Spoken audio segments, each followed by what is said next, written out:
তাড়াতাড়ি শেষ করেন, আমাকে এখান থেকে যেতে হবে। আমি প্রচুর কষ্ট পাচ্ছি, আমাকে এইভাবে ব্যথা দিবেন না প্লিজ। আমি আপনাকে টাকা দিয়ে কিনে এনেছি এক রাতের জন্য। আপনার ইচ্ছা মতো তো আমি আমার কাজ করব না, আমি আমার ইচ্ছা মতো করব। এটা তো বুঝতে পারলাম, তার জন্য তো আপনার অত্যাচারগুলো আমি সহ্য করতেছি।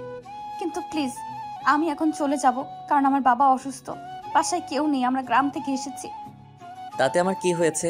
আমার শখ মিটবে, তারপর আমি তোকে এখান থেকে যেতে দিব। আর যেহেতু কন্ট্যাক্ট হয়েছে 4 ঘন্টা তুই আমার সাথে থাকবি, তারপর দরকার হলে আমি তোকে আরও কিছু টাকা বাড়িয়ে দিব, তাও ঝামেলা করিস না। আমাকে এখন আমার মতো কাজ করতে দে। প্লিজ বোঝার চেষ্টা করেন, আমার প্রচুর কষ্ট হচ্ছে। এই প্রথমবার কোনো ছেলে আমাকে এইভাবে ব্যবহার করতেছে। আপনি একটু বোঝার চেষ্টা করেন, আপনি আমাকে ছেড়ে দেন, আমি সহ্য করতে পারতেছি না। তুই যত কথা বলবি তত বেশি ব্যথা পাবি, তাই কথা না বলে চুপচাপ মুখ বুজে সহ্য কর, তাহলে ব্যথা কম পাবি। আর বেশি বকবক করিস না, মাথা গরম হলে কিন্তু এর থেকে কঠোর অত্যাচার হবে তোর উপর। কষ্টে আমার বুক ফেটে যাচ্ছে, ব্যথা করতেছে।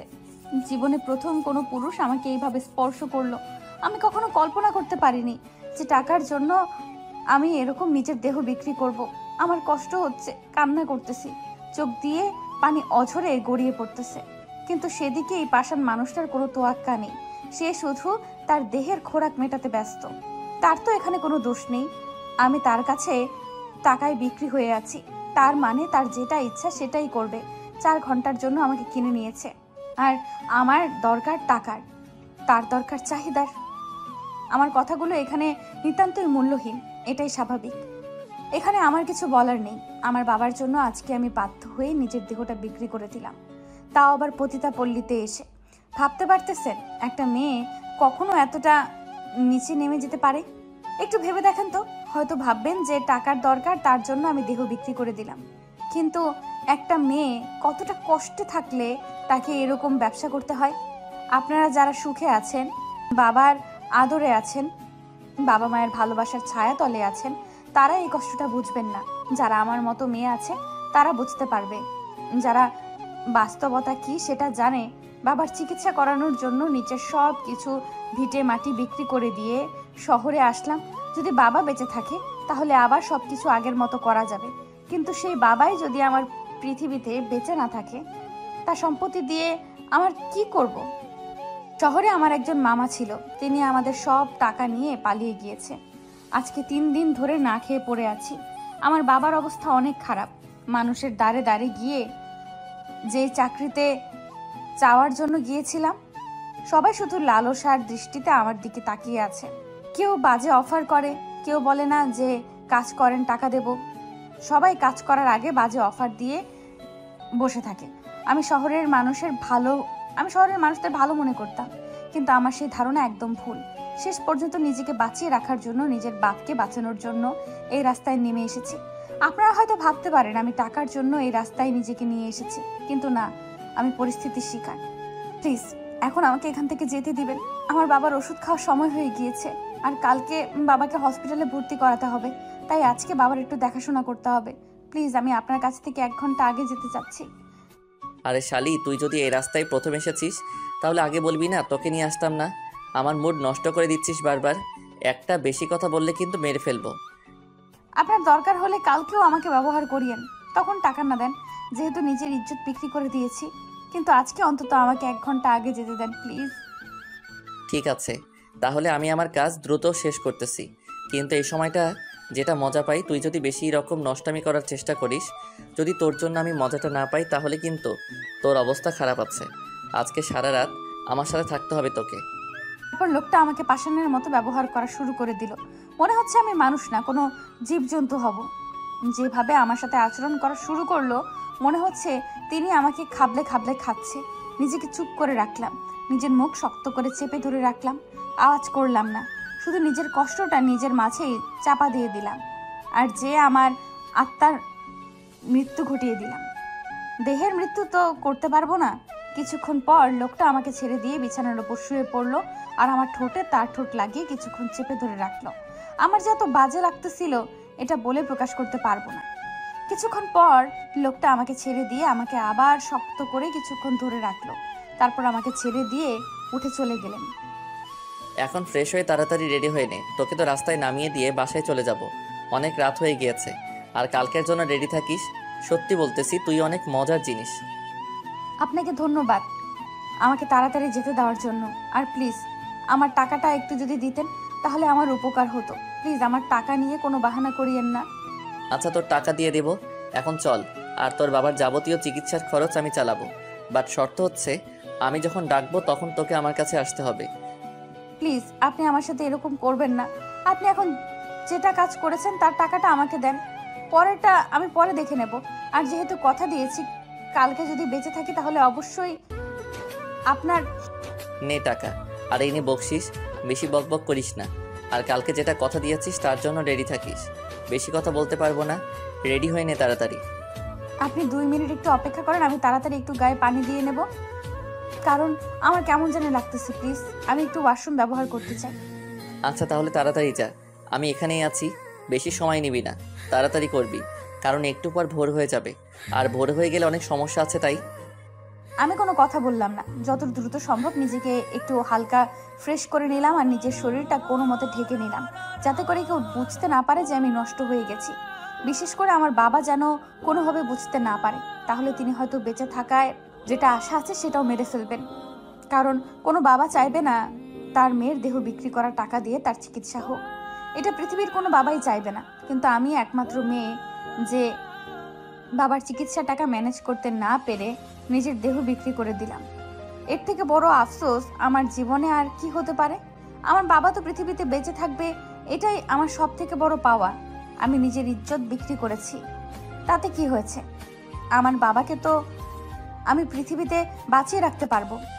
এখন তো আপনি যাওয়ার জন্য রেডি, নাকি আরও আপনার কোনো কাজ আছে? থাকলে করে নিতে পারেন, কারণ আমি এখন এখান থেকে সোজা আমার কাছে চলে যাব, আর বাসায় যাব না।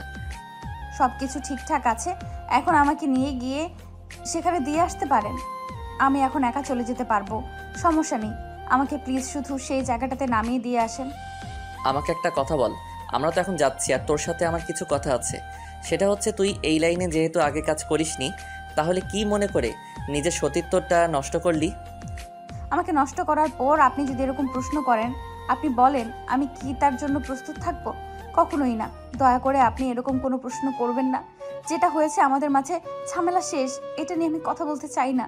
আপনি আমাকে টাকা দিয়ে ব্যবহার করেছেন, আমি টাকার বিনিময়ে আপনাকে সুখ দিয়েছি। আমি এমনিতে জিজ্ঞেস করতেছি, এই জন্য রাগ করার কিছু নেই। কিন্তু আপনাকে দেখে তো অনেক সুন্দর মনে হয়, আর অনেক ভদ্র ফ্যামিলির মেয়ে মনে হয়। তাহলে এই কাজ কেন করলেন? আর আপনার বাবা অসুস্থ, তার জন্য ফ্যামিলিতে আর কেউ নেই, আপনাকে এরকম কাজ কেন করতে হবে?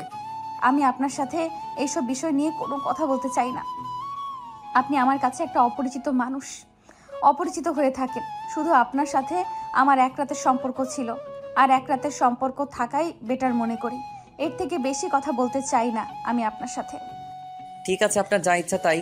বাট একটা কথা কি বলুন তো, আপনার মাঝে কিন্তু সেই মজা আছে, বিশ্বাস করেন। আপনার সাথে টাইম স্পেন্ড করে আমি যেটা মজা পাইছি, অন্য কারোর সাথে এরকম মজা আমি কখনো পাইনি। আমাকে এখানে নামিয়ে দেন, আমি এখান থেকে চলে যেতে পারবো, সমস্যা নেই। আপনার এত কথা শোনার আমার কোনো ইচ্ছে নেই, বুঝছেন? কারণ একটা মানুষের মাইন্ডের উপর ডিপেন্ড করে সে কি করবে না করবে। আর আপনার সাথে আমি সময় কাটিয়েছি তাই বলে এই না আপনি যা বলবেন আমি তাই শুনবো। ঠিক আছে, বাট এই ব্যথানাশকটা রাখেন, লাগিয়ে নেবেন, ঠিক হয়ে যাবে। ব্যথা করবে না কখনো। কিন্তু প্রথমবার, তার জন্য আমি আপনাকে এই সাহায্য করতে পারি।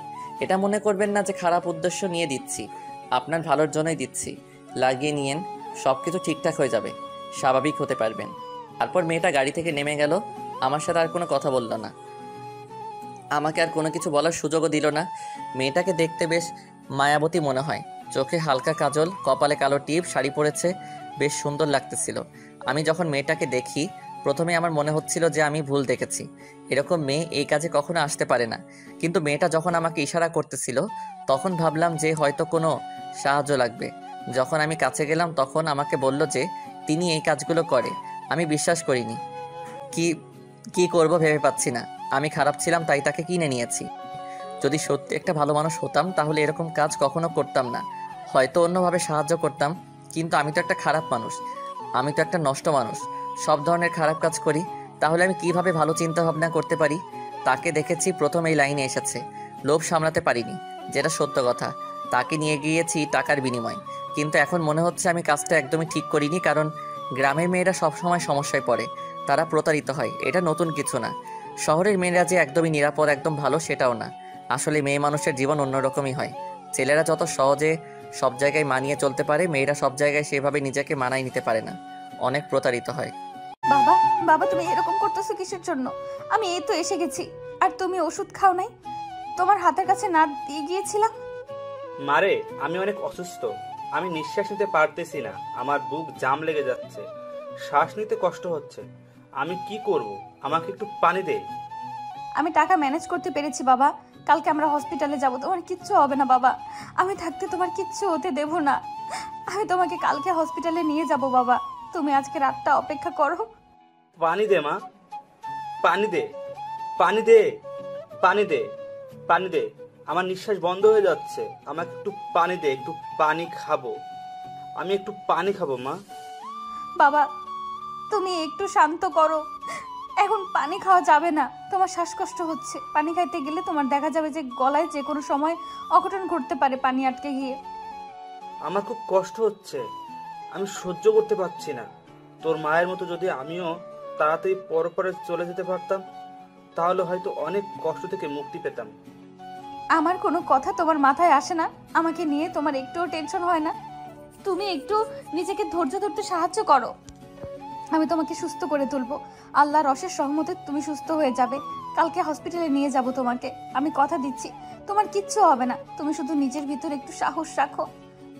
আমার মতো পিতা যেন কারো না হয়, কারণ যার কোনো ক্ষমতা নেই তার মেয়েকে নিয়ে টেনশন করার মতো, যার কোনো ক্ষমতা নেই তার মেয়েকে আনন্দ দেওয়ার মতো, এরকম পিতা যেন কারো না হয়। বাবা তুমি আবার এরকম কথা বলতেছো? আমার কিন্তু ভালো লাগতেছে না। আমি বাহির থেকে আসলাম, তুমি একটু নিজেকে শান্ত করো। আমরা তো কালকে হসপিটালে যাচ্ছি, প্রায় সকাল হয়ে এসেছে, দেখবে সবকিছু ঠিক হয়ে যাবে।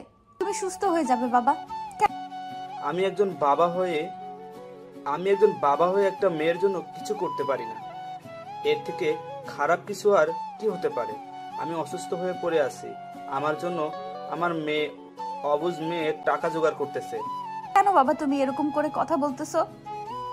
আমরা যখন অসুস্থ ছিলাম, যখন বুঝতাম না, তখন তুমি তো আমাদেরকে বড় করেছো।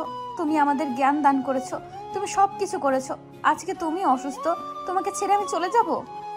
মাঝে মাঝে মনে হয় কি জানিস, আমার এরকম একটা মেয়ে আছে, আমি পৃথিবীতে এই মেয়েটার জন্য বেঁচে থাকতে চাই। আমার মেয়েটা আমাকে অসুস্থ সময়ে এতটা সাহায্য করতেছে, এরকম মেয়ে যেন সবার ঘরে ঘরে একটা করে হয়। এই নাও বাবা, এখন একটু পানি খাও। আমরা একটু পরেই বেরিয়ে যাব হসপিটালের উদ্দেশ্যে। এখন তোমার শ্বাসকষ্ট কমে গিয়েছে, এখন পানি খাও, সমস্যা হবে না। এখন একটু পানি খাও, তারপর আমি তোমাকে নিয়ে হসপিটালে যাচ্ছি। আমি একটু ফ্রেশ হই। কথাটা বলে প্রিয়ন্তী সেখান থেকে সরে আসলো, এসে কান্না করতে লাগলো। তার বাবার কি হাল হয়ে গিয়েছে, আর তার প্রচুর ব্যথা করতেছে। তাই সে সেখানে আর বেশিক্ষণ থাকতে পারলো না। তার বাবার কষ্ট সে মেনে নিতে পারছে না, তার ভেতরটা ফেটে যাচ্ছে।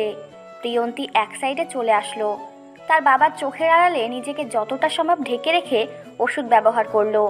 তারপর প্রিয়ন্তী নিজেকে মেন্টালিভাবে ঠিক করতে লাগলো, নিজেকে সব কিছু মেনটেন করার ক্ষমতা রাখার জন্য প্রস্তুত করতে লাগলো।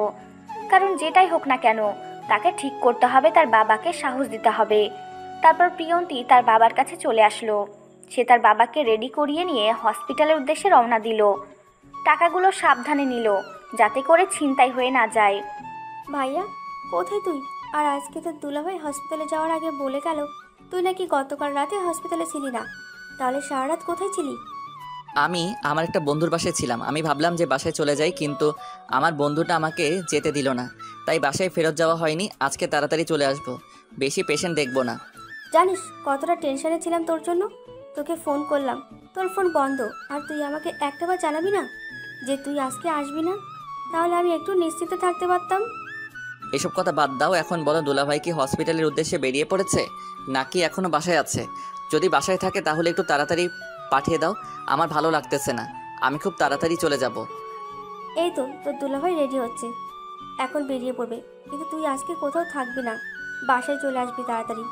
আমার ভালো লাগতেছে না, কিন্তু গতকালকে থেকে তোকে দেখতেছি না। তুই তো ভালো করে জানিস আমি যেখানে থাকি ভালো থাকি, আমাকে নিয়ে টেনশন করতে হবে না। তোকে কতবার বলছি নিজের খেয়াল রাখবি, আর তুই আমাকে নিয়ে টেনশন করছিস, সেটা ঠিক না। এবার তোর একটা বিয়ের ব্যবস্থা করতে হবে, বুঝিস না? আমার কথা তো শুনতে চাস না? যখন বিয়ে করিয়ে দেবো, বউ যেটা বলবে সেটা শুনবি, তখন বুঝতে পারবি মজা কাকে বলে। তুই এসব কি আবোল তাবোল কথা বলতেছিস? আমি করব বিয়ে? এটা কখনো সম্ভব না, আমার বিয়ে করা সম্ভব না। আমি এখন কোনো বিয়ে করতে পারবো না, আমার সময় লাগবে। তুই এসব মাথা থেকে ঝেড়ে ফেলে দে। তারপর প্রিয় তার বোনের সাথে কথা বলা শেষ করে ফোনটা রেখে দিল। তারপর তার অ্যাসিস্ট্যান্ট এসে বলল কয়েকটা রোগী এসে পড়েছে। এখন কি প্রিয় রোগী দেখবে নাকি আরও কিছু সময় নেবে, নাকি আজকে কোনো রোগীই দেখবে না, এসব জিজ্ঞেস করলো তার অ্যাসিস্ট্যান্ট। প্রিয় বলল বেশিক্ষণ দেখবে না, 10 থেকে 12টা রোগী দেখেই চলে যাবে। আর এদিকে প্রিয়ন্তী তার বাবাকে নিয়ে এসে অপেক্ষা করতেছে কখন ডক্টর বসবে, কখন তার বাবাকে ডক্টরের কাছে নিয়ে যেতে পারবে। এইসব টেনশনে মনে হচ্ছে সে ক্ষয় হয়ে যাচ্ছে। প্রিয়ন্তীর সব অবসান শেষ করে প্রিয়ন্তীর ডক্টর এখন রোগী দেখা শুরু করলো। প্রিয়ন্তী একটা দীর্ঘশ্বাস নিল। প্রিয়ন্তীর আগে 2জন রোগী ছিল, তারা অনেক আগেই এসেছে। 2জন রোগীর পর প্রিয়ন্তী তার বাবাকে নিয়ে বসে আছে। তার মানে 3 নাম্বার সিরিয়ালে প্রিয়ন্তী ভিতরে যেতে পারবে তার বাবাকে নিয়ে। প্রিয় সব কিছু দেখাশোনা করা শুরু করে দিল পেশেন্টদের। তারপর তাদের কিছু টেস্ট দিল, টেস্টগুলো করিয়ে নিতে বলল। একে একে 2জনকে দেখা শেষ করলো। তারপর 3 নাম্বার যখন রোগী তার কেবিনে প্রবেশ করলো, প্রিয় মাথা নিচু করে কি জানি লেখালেখি করতেছিল। হঠাৎ করে মেয়েটার দিকে তাকিয়ে দেখে গতকাল রাতে যে মেয়ের সাথে সারা রাত পার করেছিল সেই মেয়ে একটা বৃদ্ধ লোক নিয়ে এসেছে। প্রিয় তাড়াতাড়ি উঠে গিয়ে লোকটাকে ধরে এক জায়গায় বসিয়ে দিল। তারপর প্রিয়ন্তীর দিকে কিছুক্ষণ তাকিয়ে রইল। তারপর সে ভাবল তাহলে এই লোকটার জন্য প্রিয়ন্তী কাল তার কাছে নিজের ইজ্জত বিক্রি করে দিয়েছিল। কি হয়েছে? ওনার সমস্যা কি? মানে কি সমস্যার জন্য ওনার এই অবস্থায়? প্রাথমিক সমস্যা আপনারা কি বুঝতে পেরেছেন? সমস্যা বলতে হচ্ছে যে ওনার নাকি পেট ব্যথা আর শ্বাস নিতে অনেক কষ্ট হয়, যার জন্য বুক জ্বালা পোড়া করে, আর আগে প্রচুর পরিমাণে ধূমপান করতো। তাহলে এই অবস্থা? আচ্ছা, আমি দেখতেছি কি করা যায়। আমি কয়েকটা টেস্ট দিচ্ছি, সেগুলো আমার অ্যাসিস্ট্যান্ট করিয়ে এনে দিবে, সমস্যা নাই। আপনি শুধু তার সাথে থাকবেন। দেখেন ডক্টর, আমি কিছু বলতে পারছি না, কিন্তু একটা অনুরোধ আপনাকে করব। সেটা হচ্ছে যে কোনো প্রকারে আপনি আমার বাবাকে বাঁচিয়ে রাখবেন, আমার জীবনের বিনিময়ে হলেও। আমি কথা দিতে পারবো না।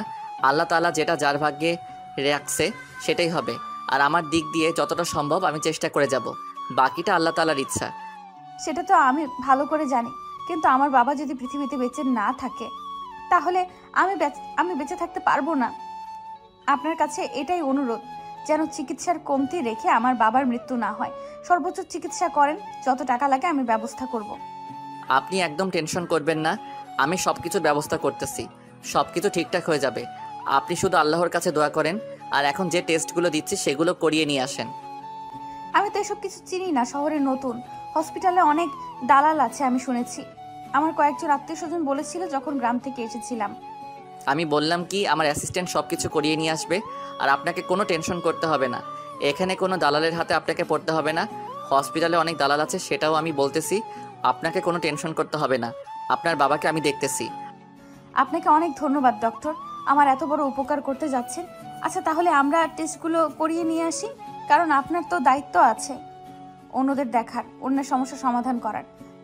আচ্ছা, তাহলে একটু পর দেখা হচ্ছে। আমি আজকে বেশি পেশেন্ট দেখবো না, বাসে চলে যাব তাড়াতাড়ি। আর আপনার বাবার টেস্ট আসলে সরাসরি আমার রুমে প্রবেশ করবেন। কে কি বলে বলুক, সেটা দেখার সময় নেই আপনার। আমি দেখি কি ওষুধ দেওয়া যায়, নাকি অপারেশন করা লাগে, না কি করা লাগে, সব কিছু আমি দেখব। ধন্যবাদ ডক্টর, তাহলে এখন আমি যাচ্ছি। আপনার অ্যাসিস্ট্যান্টকে একটু বলে দেন ভালো মতো করে। আর আমরা গ্রাম থেকে এসেছি তো সব কিছু সহজেই সহজ সরল মনে করে মেনে নিই, কিন্তু শহরের মানুষরা এরকম না। আমি বুঝতে পেরেছি আপনার মনের কথাগুলো, আপনি কি বলতে চাচ্ছেন। আমি সব কিছু বুঝতে পেরেছি। আপনার যে ধারণা সব কিছু সত্যি, বাট এখন আমাকে বিশ্বাস করতে পারেন। বাট কথা হচ্ছে যে আপনারা এখন এখান থেকে চলে যাওয়া উচিত। মানে আপনার বাবার টেস্টগুলো করিয়ে নেন যত দ্রুত সম্ভব। প্রিয় যে কথাগুলো বলল, প্রিয়ন্তী সেটা অক্ষর অক্ষরে পালন করা শুরু করলো। প্রিয় তার অ্যাসিস্ট্যান্টকে পাঠিয়ে দিল প্রিয়ন্তীর বাবাকে যেন সব টেস্ট করিয়ে নিয়ে আসে, আর কোথাও যেন বেশি টাকা না দেওয়া হয়। যেখানে যেটা টাকা লাগবে শুধু পর্যাপ্ত পরিমাণ টাকা দিয়ে সেখান থেকে টেস্টগুলো করিয়ে নিয়ে আসার কথা বলল, আর উন্নত মানের টেস্টগুলো করাতে বলল। তারপর প্রিয় বাকি পেশেন্টদের দেখতে লাগলো, কিন্তু তার টেনশন হচ্ছে যে মেয়েটা রাতে তার কাছে নিজেকে টাকার কাছে সঁপে দিল। সেই মেয়েটা আবার ভাগ্যক্রমে তার হসপিটালে তার বাবাকে বাঁচানোর জন্য এত কিছু করেছে, তার একটা তো দায়িত্ব আছে। কিছু একটা করার যদিও চেষ্টা করলে, মানুষটাকে যদি বাঁচানো যায়, তাহলে প্রিয় তার সর্বোচ্চ চেষ্টা করবে। প্রিয়ন্তী তার বাবার সব টেস্ট করে নিল, আর যেহেতু প্রিয় এর অ্যাসিস্ট্যান্ট ছিল সাথে, তাই সব টেস্টের রিপোর্ট খুব তাড়াতাড়ি দিয়ে দিল। কারণ প্রিয় হচ্ছে এই হসপিটালের মালিকের ছেলে। প্রিয়র বাবা মারা গিয়েছে, তার দাদু ভাই এবং প্রিয় দুজনে মিলে এই হসপিটাল সামলায়। তার বোন একজন গাইনি ডক্টর। এখন সে প্রেগনেন্ট, তার জন্য হসপিটাল আসা বন্ধ করে দিয়েছে। বলা যায় প্রিয়র পরিবারের সবাই ডক্টর, তার বাবা মা, তার ভাই, তার বোন। তার ভাই বাহিরের দেশে থাকে, কখনো দেখা হয় না, মাঝে মধ্যে কলে কথা বলে, না হলে নেই। 10টা রোগী অলরেডি দেখে ফেলেছে প্রিয়। তার মাথায় চাপ নিতে পারতেছে না, তাই সে সব কিছু বন্ধ করে দিয়ে বসে রইল। কেউ যেন এখানে না আসে, সব পেশেন্ট অন্য ডক্টরের কাছে পাঠিয়ে দিল। প্রিয়র কোনো কিছু ভালো লাগতেছে না, শুধু টেনশন হচ্ছে কি হবে না হবে প্রিয়ন্তীর বাবার। ডক্টর এই রিপোর্টগুলো দিয়েছে। কই এদিকে দেন দেখি কি কি করতে বলা হয়েছে। আমি সব কিছু চেক করে আপনাকে ডাকবো। আপনি এখন বাইরে গিয়ে অপেক্ষা করেন। বাবা তো একা চলাচল করতে পারে না, তার জন্য আমাকে এখানে থাকতে হবে। আমি এখানে থাকলে তো সমস্যা হওয়ার কথা না। আমাকে বিশ্বাস করতে পারেন, আমি আছি। আর আপনাকে এখানে থাকা যাবে না, আমার কিছু দেখাশোনা করতে হবে, তো তার জন্য আপনি একটু বাইরে গিয়ে অপেক্ষা করেন। আমি একটু পর আপনাকে ডেকে নেব। প্রিয়ন্তী প্রথমে মোটেও যেতে চাচ্ছিল না, যখন একটু হালকা পাতলা বুঝিয়ে দিল, তখন প্রিয়ন্তীর বাইরে চলে গেল। আর এদিকে প্রিয় তার রিপোর্টগুলো চেক করে দেখলো যে ফুসফুসের সমস্যা হয়েছে, আর পেটে ব্যথার কারণ হচ্ছে যে অতিরিক্ত সিগারেট খাওয়ার ফলে পেটে এক প্রকার গ্যাস সৃষ্টি হয়, আর সেই গ্যাস থেকে ঘা তৈরি হয়েছে। পেটের ভিতর এত বড় ঘা হয়েছে, সেটা ঠিক করা মোটেও সম্ভব না। ওষুধ দিলেও কাজ হবে না, তাকে বাঁচানো কোনোভাবেই সম্ভব না। এটা কম করে হলেও 2 বছর ধরে হয়ে এসেছে। এতদিন তো হেলাই হেলাই ডক্টর দেখায় নাই, বা টাকার অভাবে ডক্টর দেখাতে পারেনি, কিন্তু এখন তো আর কিছু করার নেই। এই কথাগুলো প্রিয়ন্তীকে কিভাবে বলবে সেটাই ভেবে পাচ্ছে না প্রিয়। প্রিয়ন্তীকে ডেকে নিল একা প্রিয়। কি হয়েছে আমার বাবার? পরীক্ষা করে কি বুঝলেন? সব কিছু ঠিক আছে তো? কোনো সমস্যা হয়নি তো? কথাটা কঠিন হলো বাস্তব যে আপনার বাবার ফুসফুস নষ্ট হয়ে গিয়েছে, পেটে অনেক বড় ঘা তৈরি হয়ে গিয়েছে। কি বলছেন এসব আবোল তাবোল কথা? কথাগুলো আমি বিশ্বাস করি না। আমার বাবার কিছু হতে পারে না। আপনি ভুল কিছু দেখেছেন হয়তো। আপনি আবার পরীক্ষা করতে দেন। আপনি অযথা উত্তেজিত হবেন না। এখন মাত্র আমরা টেস্টের রিপোর্ট হাতে পেলাম, এখন দেখি আমার কতদূর কি করতে পারি। আমরা আমাদের সর্বোচ্চ চেষ্টা করব। প্লিজ ডক্টর, আপনারা চেষ্টা করেন আমার বাবাকে বাঁচিয়ে রাখার, না হলে আমি কিন্তু শ্বাস বন্ধ হয়ে মারা যাব। একদম টেনশন করবেন না, আমরা সব কিছু দেখাশোনা করতেছি। আপনি নিশ্চিন্তে থাকতে পারেন, এখন কিছু হবে না, বাট আমরা বলতে পারতেছি না কখন ঘটনা ঘটে যাবে। আচ্ছা ডক্টর, কত টাকা লাগতে পারে আনুমানিক? আমাকে যদি একটু হিসাবটা দিতেন, তাহলে আমি সেই হিসাবে টাকার ব্যবস্থা করা শুরু করে দিতাম। আমার গ্রামে ফিরে এসে আমি দেখি আমার কিছু আত্মীয় স্বজন আছে, তাদের থেকে টাকা নিয়ে আসতে পারি কিনা। আগে এত ব্যস্ত হওয়ার কিছু নেই, আগে দেখি আমরা সব ডক্টর মিলে আপনার বাবাকে নিয়ে একটা মিটিং করব। যদি সবাই সাহস পায় অপারেশন করার, তাহলে অবশ্যই আমরা অপারেশন করব, কিন্তু ফুসফুসের সমস্যাটাকে দূর করতে পারবো না। তার জন্য তাকে ধূমপান থেকে মুক্ত রাখতে হবে। আর সব থেকে বড় কথা হলো, ফুসফুসের সমস্যার জন্য তিনি কখন পরপারে পাড়ি জমাবে আমরা সেটা বলতে পারি না। প্লিজ ডক্টর, আপনারা দেখুন, অন্তত আমার বাবার ইচ্ছেগুলো যেন আমি পূরণ করতে পারি, তাকে যেন আমি সুস্থ করতে পারি এবার। প্লিজ আপনি সেই মোতাবেক একটা কিছু করেন। আমি জানি আল্লাহ তাআলা যার যেভাবে মৃত্যু রেখেছে, তার মৃত্যু ঠিক তেমনভাবেই হবে, কিন্তু আমার বাবার কিছু আবদার আছে, আমি যেন সেই আবদারগুলো পালন করতে পারি, সেই ব্যবস্থা করে দেন। আপনি এখন টেনশন করবেন না, আমরা দেখতেছি কতদূর কি করা যায়। আমরা আমাদের সর্বোচ্চ চেষ্টা করব। আমি বলতেছি তো, এখন আপনি কি নিশ্চিন্তে একটু ঠান্ডা মাথায় থাকার চেষ্টা করেন, আমরা দেখতেছি। মিটিং শেষ করে আপনাকে জানাবো। প্রিয়ন্তী কোনোভাবেই নিজেকে ঠিক রাখতে পারতেছে না, আর এদিকে প্রিয় কি বলবে কিছু বলার ভাষা নাই তার মুখে। যে একটা মেয়ে বাবাকে কতটা ভালোবাসলে নিজের দেহ বিক্রি করা টাকা দিয়ে তার চিকিৎসা করাতে চায়, একটা মেয়ে একটা বাবাকে কতটা ভালোবাসলে তাকে এই পৃথিবীর মুক্ত আকাশের নিচে বাঁচিয়ে রাখতে চায়, নিজের জীবন দিয়ে হলেও। আজকে প্রিয়ন্তীর এরকম ব্যবহার, এরকম বাবা মায়ের উপর ভালোবাসা, এরকম তার বাবার প্রতি অতিরিক্ত ভালোবাসাটা প্রিয় কেন জানি মেনে নিতে পারতেছে না। কারণ তার বাবা মা তাকে কখনো সময় দেয়নি, তারা সব সময় ব্যস্ত ছিল নিজেদের কাজে, তাদেরকে কখনো এতটা আদরে রাখেনি। তাদের যে চাহিদাগুলো ছিল সেগুলো মিটিয়েছে, কিন্তু তাদের যে ভালোবাসাটা দরকার ছিল ভালোবাসাটা কখনো অনুভব করতে পারেনি। প্রিয় সব কিছু ব্যবস্থা করলো, মিটিং ডাকলো, ভিডিও কনফারেন্সে কয়েকজন আমেরিকান ডক্টরের সাথে কথা বলল। সব কিছু দেখাশোনা করার পর সবাই বলল যে এটা কোনোভাবেই সম্ভব না, অনেক রিস্ক, অপারেশন থিয়েটারে রোগী মারা যেতে পারে, আর অপারেশন করে কোনো কিছু হবে না কারণ তার ফুসফুসের সমস্যা ধরা পড়েছে, আর শ্বাসকষ্টের যে কোনো সময় তার শ্বাসরোধ হতে পারে।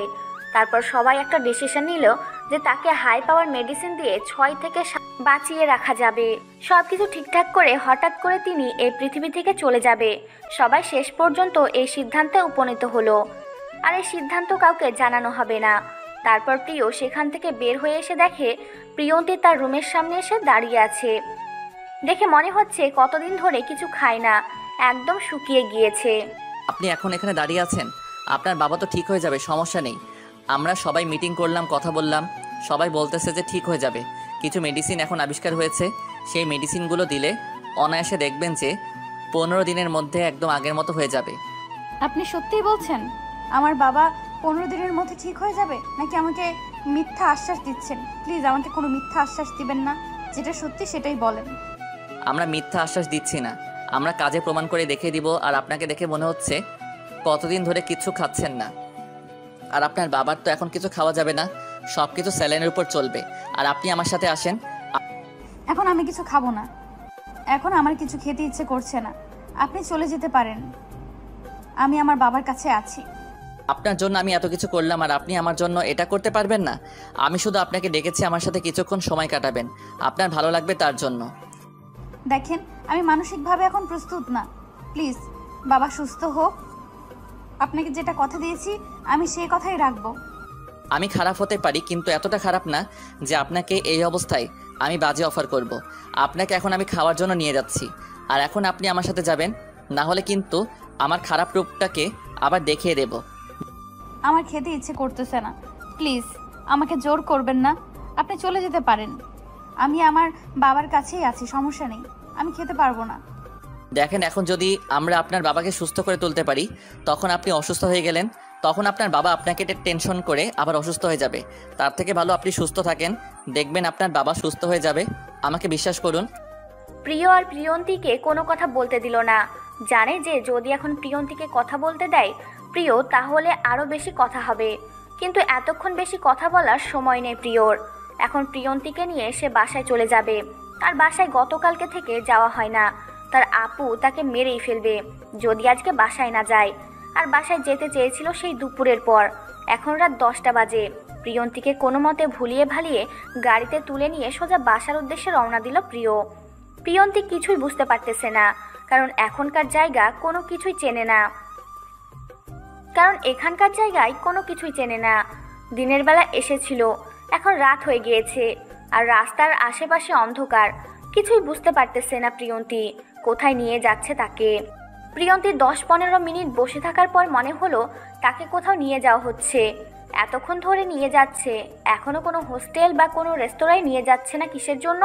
তারা তো খাওয়া দাওয়া করার জন্য বেরিয়ে পড়েছে। আর প্রিয়ন্তী তার বাবার টেনশনে পুরো মর্মাহত। প্রিয়ন্তী শেষ পর্যন্ত নিজেকে আর ধরে রাখতে পারল না, কারণ তাকে কোথায় নিয়ে যাওয়া হচ্ছে এতক্ষণ ধরে বুঝতে পারতেছে না। আজকে কি কোনো অঘটন ঘটতে চলেছে? কারণ এসব শহরের মানুষদের বিশ্বাস একদম করতে পারতেছে না এখন প্রিয়ন্তী।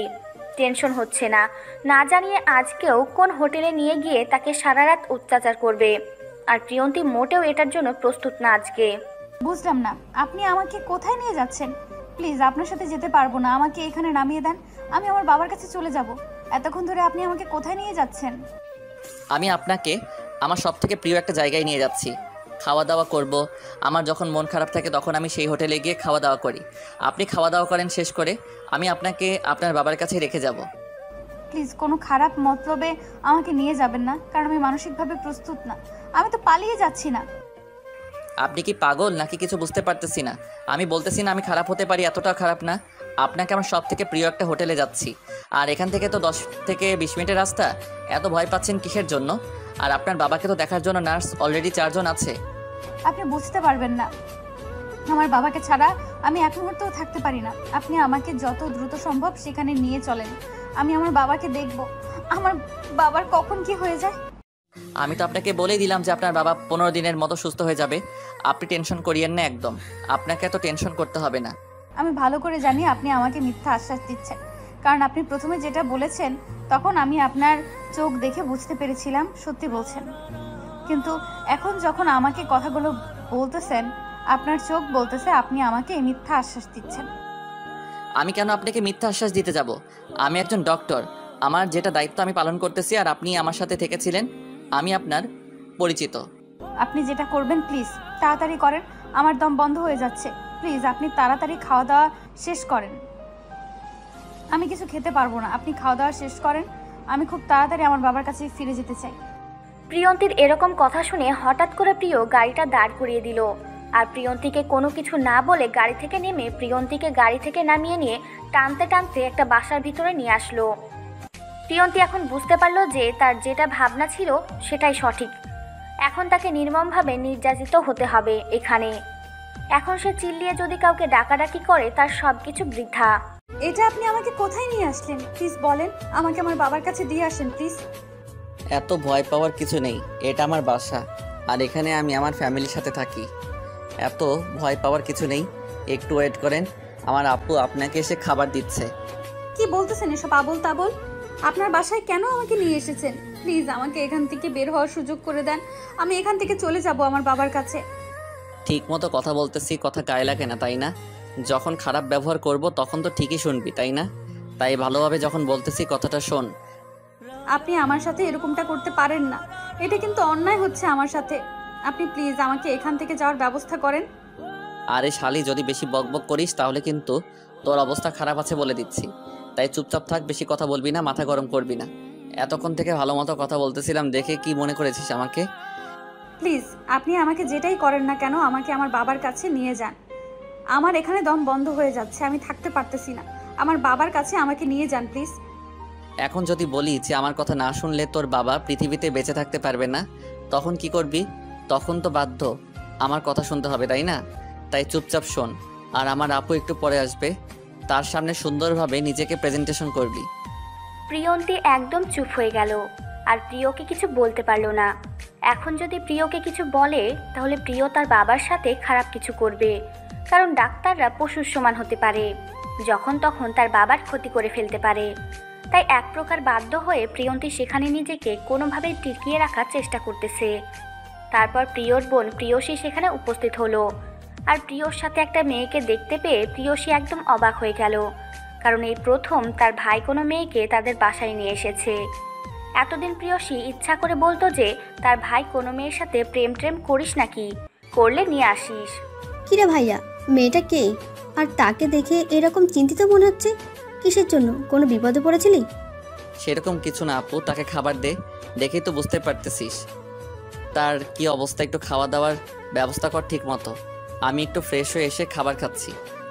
আচ্ছা তাহলে তুই যা, তাড়াতাড়ি ফ্রেশ হয়ে নিচে চলে আয়। আর আমি এদিকে দেখি মেয়েটার সাথে কথা বলে মেয়েটাকে খাবার দিচ্ছি, সমস্যা নেই। গল্প করার অনেক সময় পাবি বুঝছিস। এখন তাকে দেখে মনে হচ্ছে কিছু খাচ্ছে না 2 দিন ধরে। তুই আগে খাবার দে, খাবার খেলে তারপর বসে একটু গল্প কর, সমস্যা নাই। আচ্ছা আমি দিচ্ছি তো, এত রাগ করার কিছু নেই। তুই যা, তাড়াতাড়ি ফ্রেশ হয়ে নিচে চলে আয়। আর তোর দুলা ভাইয়ের খবর কি? রাত তো অনেক হলো, এখন ফিরবে নাকি হসপিটালে? কোনো জরুরি কাম আছে? বেশিক্ষণ সময় নেবে না, আমি আসার সময় কথা বলার সুযোগ পাইনি। ফোন করে শুনে নে কখন আসবে, হয়তো চলে আসবে। বুঝতে পারলাম না, তুই আমার সাথে এইভাবে কথা বলতেছিস কিসের জন্য? এর আগে তো তুই কখনো আমার সাথে এইরকম করে কথা বলিস না। আর তোর আজকে কি হয়েছে বলতো? স্বাভাবিকভাবে কথা বলেছি। তোর যদি খারাপ মনে হয় তাহলে তো এখানে আমার কিছু করার নেই, বুঝছিস। এখন চুপচাপ যেটা করতে বলছি কর। মেয়েটাকে খাবার দে তাড়াতাড়ি, এত বকবক করিস কেন? কথাটা বলে প্রিয় সেখান থেকে চলে গেল। আর প্রিয়সী প্রিয়ন্তীকে নিয়ে বসিয়ে দিল খাবার টেবিলে, কারণ মেয়েটাকে দেখেই বোঝা যাচ্ছে হয়তো 2-1 দিন ধরে কিছু খাচ্ছে না। মুখটা একদম শুকিয়ে গিয়েছে, নিজস্ব রূপ কেমন জানি বিলীন হয়ে গিয়েছে। প্রিয়সী দেখলো যে মেয়েটা অনেক ভয়ে আছে বা আতঙ্কে আছে বলা চলে। তার মুখ থেকে কোনো কথা বের করার মতো সিস্টেম খুঁজে পাচ্ছে না প্রিয়সী। কি বলবে, কি কথা দিয়ে শুরু করবে ভেবে পাচ্ছে না। আর প্রিয়সী যেহেতু একজন ডক্টর, তাই সে খুব ভালোভাবেই মানুষের মনের কথাগুলো আন্দাজ করতে পারে। প্রিয়ন্তীকে খাবার দিল, কিন্তু প্রিয়ন্তী খাবার খাচ্ছে না। সেটা দেখে প্রিয়সী বুঝতে পারল নিশ্চয়ই কোনো ঘটনা আছে এর মধ্যে, না হলে তো এরকম করার কথা না। আচ্ছা, তোমার সাথে আমার এই রাক্ষস ভাইটার পরিচয় হলো কিভাবে? আমি তো বুঝলাম না, তোমার মতো এত শান্তশিষ্ট ভদ্র মেয়েটা আমার ভাইয়ের সাথে কি কানেকশন? এখানে তো প্রিয়ন্তী সত্যি কথাটা বলতে পারবে না। সে তার ভাইয়ের কাছে তার দেহ বিক্রি করার সময় থেকে পরিচয় এই কথাটা তো বলতে পারে না, কারণ এটা তো বলার মতো কথা নয়। প্রিয়ন্তী নিজেকে কন্ট্রোল চেষ্টা করতেছে, সব কিছু থেকে নিজেকে স্বাভাবিক করার চেষ্টা করতেছে, কিন্তু পারতেছে না। এটা তার ব্যর্থতা। তার বাবার টেনশনে সে কিছুই করতে পারতেছে না, নিজেকে স্বাভাবিক করতে পারতেছে না, নিজের মন মানসিকতা ঠিক করতে পারতেছে না। সব কিছুই কেমন যেন এলোমেলো হয়ে যাচ্ছে তার জীবনে। কি হলো, এইভাবে চুপ করে আছো যে? ব্যাপার কি? কথা বলো, কি হয়েছে? তোমার সমস্যা কি? তুমি এইভাবে চুপচাপ থাকলে আমার ভালো লাগে না। আমার কথা বলা মানুষ খুব ভালো লাগে। আসলে আপু, আমার আব্বু অনেক অসুস্থ, তাকে নিয়ে ডক্টরের কাছে এসেছিলাম। আর ডক্টরটা আপনার ভাই ছিল। আর আব্বুর অবস্থা খুবই খারাপ। আমাকে বললো যে হোটেলে গিয়ে কিছু খেয়ে তারপর আমাকে হসপিটালে নিয়ে নামিয়ে দেবে, কিন্তু তিনি সেটা না করে আমাকে বাসায় নিয়ে আসলেন। আমি তো বুঝলাম না কিছু। ও আচ্ছা, তাহলে এই ব্যাপার। সমস্যা নেই, খাওয়া দাওয়া করো, তোমাকে আবার হসপিটালে নিয়ে যাওয়া হবে। সমস্যা নেই, টেনশন করো না, তোমার কিচ্ছু হবে না। যেহেতু আমার ভাইয়া তোমার বাবার চিকিৎসার দায়িত্ব নিয়েছে, নিশ্চিন্তে থাকতে পারো। আসলে আপু, আমি নিজেকে কন্ট্রোল করতে পারতেছি না নিজেকে স্বাভাবিক করতে। বললাম তো, দেখবে যে 2-1 সপ্তাহের মধ্যে তোমার বাবা পুরোপুরি সুস্থ হয়ে যাবে। তুমি একদম টেনশন করো না। খাবার রেডি করে রেখেছি, তোমার খাওয়া দাওয়া শেষ করো। আমি একটু আমার স্বামীর সাথে কথা বলে আসি। কি হলো, কোথায় যাচ্ছিস? আর খাবার দাবার কিছু খেয়েছি নাকি না খেয়ে বসে আছে? হালকা কিছু খেয়েছে, তুই দেখ আরও কিছু খাওয়াতে পারলে ভালো হয়। আমি একটু তোর দুলাভাইয়ের সাথে কথা বলে আসি, খুব টেনশন হচ্ছে আমার তো। তুই কি খাওয়া দাওয়া করেছিস নাকি কিছু না খেয়ে দুলাভাইয়ের জন্য টেনশনে বসে আছিস?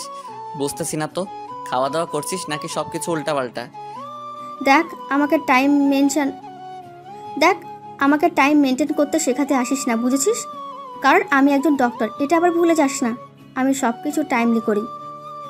সেটা মনে থাকলেই ভালো কথা যে তুই একজন ডক্টর। আমি তো ভুলে গিয়েছিলাম তুই একজন ডক্টর। মেয়েটা দেখতে কিন্তু অনেক সুন্দর, তোর সাথে অনেক ভালো মানাবে। আর এই পরিবারের সবার সাথে অনেক সুন্দর মানিয়েছে, মনে হচ্ছে যে একটা পরিবারের সদস্য। আর কি বলবো, বাকিটা তোর ইচ্ছা। আমার কথার দাম দিস না। এসব ফালতু কথা বাদ দে, মাথা থেকে সব কথাবার্তা ছেড়ে ফেলে দে। আমি তাকে সাহায্য করতেছি, সাহায্য করা শেষ হলে তাকে বিদায় দেব। এখন চুপচাপ তুই তোর কাজ কর, যা ভাগ। কথাটা বলে প্রিয় প্রিয়ন্তীর পাশে এসে বসে পড়ল। আর প্রিয়ন্তীর দিকে তাকিয়ে দেখে প্রিয়ন্তী অনেক চিন্তা করতেছে। প্রিয় কিছু না বলে চুপচাপ প্রিয়ন্তীর মুখে খাবার তুলে ধরল। প্রিয়ন্তী কল্পনা করতে পারেনি যে প্রিয় তার সাথে এরকম আচরণ করবে। প্রিয়ন্তী একদম অবাক হয়ে গিয়েছে। প্রিয় যখন আবার খাবার মুখের দিকে ধরল, তখন প্রিয়ন্তী না করতে পারল না, খেয়ে নিল। আবার প্রিয় খাবার মুখে তুলে ধরল, আবার প্রিয়ন্তী খেয়ে নিল। আসলে সত্যি বলতে কি, প্রিয়ন্তীর অনেক ক্ষুধা লেগেছিল, কিন্তু সেটা প্রকাশ করতে পারছিল না। কারণ গরিব মানুষ তো ক্ষুধা সহ্য করার মতো ক্ষমতা রাখে, আর মেয়ে মানুষ এমনিতেই না খেয়ে 3-4 দিনও থাকতে পারে। এটা মেয়েদের একটা স্পেশাল পাওয়ার বলা চলে। খাওয়া দাওয়া শেষ হয়ে গেল। তারপর প্রিয়ন্তী প্রিয়কে কিছু বলতে পারতেছে না, তার সাহস হচ্ছে না। এখন যদি উল্টাপাল্টা কিছু বলে দেয়, কিন্তু তার মন তো এখানে থাকতেছে না, তার মন হসপিটালে পড়ে আছে। তার বাবা যে কি অবস্থায় আছে বুঝতে পারতেছে না প্রিয়ন্তী। প্রিয়ন্তীর হাত ধরে এক প্রকার জোর করে তাদের বাসার ছাদে নিয়ে গেল। প্রিয়ন্তী প্রিয়দের বাসার ছাদে গিয়ে অবাক হয়ে গেল। এত সুন্দর বাসার ছাদ, এখানে কি বলবে প্রিয়ন্তী অবাক হয়ে চারিপাশে তাকিয়ে দেখতে লাগলো। অনেক সুন্দর, তার উপর রাতে পূর্ণিমা চাঁদের আলো একদম অন্যরকম একটা মোমেন্ট তৈরি করে দিল মুহূর্তের মধ্যে। তারপর হঠাৎ করে প্রিয় যেটা করলো, সেটার জন্য মোটেও প্রস্তুত ছিল না প্রিয়ন্তী। আপনি আমার সাথে এসব কি ব্যবহার করতেছেন? আপনার মন মানসিকতা সত্যিই খারাপ। বলতেছি না আমার সাথে সবসময় ভালো ব্যবহার করার চেষ্টা করবি, কারণ বেশি যদি খারাপ ব্যবহার কর তাহলে ভেবে দেখো আমি কি করতে পারি। সেটা তো আমি খুব ভালো করেই জানি ডক্টর। আপনি পশু, আপনার দ্বারা সবকিছু সম্ভব, কিন্তু প্লিজ আমার বাবার সাথে এরকম কোনো কাজ করবেন না। আমাকে যত খুশি ব্যবহার করেন, আমার বাবার কিচ্ছু ক্ষতি করবেন না। এই তো বুঝতেই পেরেছেন, তাহলে আমার সামনে নিজেকে স্বাভাবিক করার চেষ্টা করেন। আমি তো বলেছি আপনার বাবা সুস্থ হবে, তাই না? তাহলে অস্বাভাবিক আচরণ করার কি আছে? আর অস্বাভাবিক আচরণ করলে আমি এরকম খারাপ ব্যবহার করব? আমি খুব ভালো করেই জানি আপনার সাথে কথা বলে আমি পারবো না, তাই প্লিজ আমি আপনার সাথে কোনো তর্ক করতে চাই না, আমাকে মাফ করবেন। আচ্ছা, একটা কথা ভাবো তো, যদি তুমি আমার সাথে সারা জীবন থাকো তাহলে কেমন হবে? আমার তো মনে হচ্ছে আমি হয়তো এক্সট্রা কিছু শক্তি পাবো। এটা কখনো সম্ভব না, কখনোই সম্ভব না। আমি কখনোই আপনার সাথে সারা জীবন থাকতে পারবো না। এসব কোনো কিছু কল্পনাও করবেন না আপনি। যে মানুষটা তার বাবাকে এতটা ভালোবাসতে পারে, সেই মানুষটার জীবন সঙ্গীকে কতটা ভালোবাসতে পারে, একটু ভাবতে গেলেই তো গা শিউরে ওঠে। আপনি এসব কি আবোল তাবোল কথা বলতেছেন, বুঝতে পারতেছি না তো। এসব কি ভাবতেছেন আপনি? আমাকে এখান থেকে যেতে দেন প্লিজ, আমাকে যেতে দেন। আমি আপনার পায়ে ধরে বলতেছি, আমি এখন আমার বাবার কাছে যাব। আমাকে নিয়ে চলেন প্লিজ। আমি তোমাকে বিয়ে করতে চাই, সারা জীবন তোমার সাথে পার করতে চাই। এসব কি বলছেন? আপনার মাথা ঠিক আছে? আবোল তাবোল কথা বলা বাদ দেন, এটা কখনোই সম্ভব না। সম্ভব হয় কি না সেটা পরে দেখা যাবে। আমি যেটা বলতেছি সেটা তোকে শুনতে হবে, না হলে তোকে শুনতে বাধ্য করাবো। আপনি এরকম করতেছেন কিসের জন্য? আমি আপনার হাতে ধরি, পায়ে পড়ি, তো প্লিজ এরকম কোনো কিছু সিদ্ধান্ত নেবেন না। আমি গরিব ঘরের মেয়ে, আমার বাবা অসুস্থ হলে আমরা গ্রামে ফিরে যাব। আমি যদি বলি যে তোমার বাবা কখনো সুস্থ হতে পারে না, কারণ আমি তাকে সুস্থ হতে দেব না, তাহলে তো বাধ্য হয়ে বিয়েটা আমাকে করবে নাকি? আপনি কেন বোঝার চেষ্টা করতেছেন না? আমার পক্ষে সম্ভব না। আমার বাবার সাথে এরকম কোনো কিছু করবেন না। আমার দুর্বলতা নিয়ে আপনি খেলতে পারেন না। অন্যের দুর্বলতা নিয়ে খুলতে আমার প্রচুর ভালো লাগে। তাই বলতেছি যে আমার যে প্রস্তাবটা রেখেছি তোমার উপর, সেটা মেনে নাও, তাহলে তোমার জন্য মঙ্গল হবে, না হলে তোমার বাবার জন্য। আমি নিষ্ঠুর মানুষ দেখেছি, কিন্তু আপনাদের মতো নিষ্ঠুর মানুষ আমি কখনো দেখিনি। আপনার সাথে আমার পরিচয় হওয়াটাই ভুল হয়ে গিয়েছে। আল্লাহ কেন যে আপনার পরিচয়টা করে বুঝতে পারলাম না। সেটা তো আমি বুঝতে পারতেছি না, তুমি কেন আমাকে বোঝার চেষ্টা করতেছো না? ঠান্ডা মাথায় বোঝাচ্ছি, তাও বুঝতেছো না? তোমার শরীরের গন্ধটা না আমাকে সবসময় আকর্ষিত করে। আমি এখন বুঝতে পারছি আমার শরীরের উপর আপনার মোহ। আপনি সারাদিন ব্যবহার করেন আমার বাবা সুস্থ হোক, আমি আপনার সব ইচ্ছা পূরণ করে চলে যাব, কিন্তু আপনার সাথে আমি সারা জীবন থাকতে পারবো না। প্লিজ আমাকে মাফ করবেন। তোকে এতক্ষণ ধরে বোঝাচ্ছি, বুঝতে পারতেছিস তাই না? তোর এমন অবস্থা করব, তোর বাপ ওই পৃথিবীতে বেঁচে থাকবো না। তোকে আমার সাথে থাকতে হবে, ভেবে দেখ কোনটা ভালো হবে তোর জন্য। কেন আপনি আমার সাথে এরকম করতেছেন? কেন আপনি আমাকে মেন্টালি চাপ দিচ্ছেন? বুঝতে পারতেছি না। আমি তো দেখতে ভালো না, আর আমি গরিব ঘরের একটা মেয়ে। আপনাদের সোসাইটির সাথে আমি মিল করতে পারবো না। তোকে মেনটেন করতে কে বলেছে? তুই যেমন আসিস তেমনই করে থাকবি, কিন্তু আমি যেটা বলতেছি সেটা তোকে শুনতেই হবে। আমার পক্ষে সম্ভব না। আপনার যা ইচ্ছা তাই করতে পারেন। আমাকে এখন প্লিজ আমার আব্বুর কাছে নিয়ে যান, আমি এখানে থাকতে পারবো না। কথাগুলো ভেবে দেখ, কিন্তু তোর আব্বু কখনোই সুস্থ হবে না। তোর যা ইচ্ছা তাই করতে পারিস। তোর আব্বুকে হসপিটাল থেকে কে বের করে কে দেয় তাও আমি দেখব। আপনি আমার সাথে এটা ঠিক করতেছেন না, এভাবে অত্যাচার করতে পারেন না। আজকে আমরা গরিব মানুষ বলে আপনারা যা ইচ্ছা তাই বলবেন, আপনাদের যা মর্জি তাই করবেন, এটা কিন্তু মোটেও ঠিক না। কথাটা বলে প্রিয়ন্তী কান্না করতে লাগলো। অঝোর ধারায় তার কান্না করা ছাড়া কোনো কিছু করার নেই, কারণ এখানে তো আর কেউ নেই পরিচিত, আর এটা একটা শহর। একজন মানুষের বিপদে অন্যজন কখনোই আসবে না এগিয়ে। আর প্রিয় যেটা বলছে তার সেটা কখনোই মেনে নেওয়ার মতো না, কারণ এখন হয়তো তার দেহের উপর প্রিয় এর মায়া আছে, কিন্তু দুদিন পর যখন প্রিয়ন্তীকে ভালো লাগবে না, তখন তো প্রিয় তাকে রাস্তায় ছুঁড়ে ফেলে দেবে। এটাই বাস্তবতা। তাহলে এই শহরে নিজেকে টিকিয়ে রাখার কথা চিন্তা করা তার পক্ষে হাস্যকর ছাড়া কিছুই না। 2 দিন পর যখন এখান থেকে ঘাট ধাক্কা দিয়ে বের করে দেবে, তখন তাকে আবার রাস্তায় রাস্তায় ঘুরে বেড়াতে হবে। প্রিয়ন্তী কান্না করতেছে, আর প্রিয় দাঁড়িয়ে তামাশা দেখতেছে। কি একটা আজব ব্যাপার। প্লিজ আপনি আমার সাথে এরকমটা করতে পারেন না, আমাকে যেতে দেন। থাকতে পারবো না, প্লিজ আপনি আমাকে যেতে দেন। এখন যাচ্ছি, নিজেকে ঠিক কর, চিন্তা ভাবনা কর। কথা হচ্ছে যে আমি তোকে কালকে বিয়ে করতেছি, তারপর তোর বাপের চিকিৎসা করব, তার আগে না। আপনি কেন এরকম করতেছেন? কেন আমার দুর্বল জায়গাটা এভাবে আঘাত করতেছেন? কেন এরকম করতেছেন? আপনি তো ভালো করে জানেন আমার বাবার জন্য আমি আমার ইজ্জত পর্যন্ত বিক্রি করে দিয়েছি। সেটা তো আমি ভালো করে জানি, বাট আমার ভালো লাগতেছে তাই বলতেছি। এখন যদি আমার মাথা গরম করিয়ে দিস, তাহলে তোর বাবাকে পরপারে পাঠিয়ে দেওয়ার ব্যবস্থা করে দেব, সমস্যা নাই। প্লিজ আপনি এরকম কোনো কিছু করবেন না। আমি আপনার সব শর্ত মেনে নেব। আপনি যত অত্যাচার করেন আমাকে করেন, প্লিজ আমার বাবাকে সুস্থ করে দেন। এই তো লক্ষ্মী মেয়ের মতো কথা, এখন বুঝতে পারলি? এখন কেমন হলো? এখন তাহলে চুপচাপ নিচে যা, আমি একটু পর নিচে গিয়ে তোকে নিয়ে হসপিটালে যাচ্ছি। যেটাই করেন না কেন আপনি, আমার উপর অত্যাচার জুলুম সব করতে পারেন, কিন্তু আমার বাবাকে টেনে নিয়ে আসবেন না। যা খুশি আমাকে করেন, আমার বাবাকে প্লিজ কিচ্ছু করবেন না। বুঝতে পারলাম, ঠিক আছে। এখন তোর কথা আমি রাখতেছি, কারণ আমার কথা একটা রেখেছিস, আমি তোর কথা রাখবো। তোর বাবা 15 দিনের মধ্যে সুস্থ হয়ে যাবে।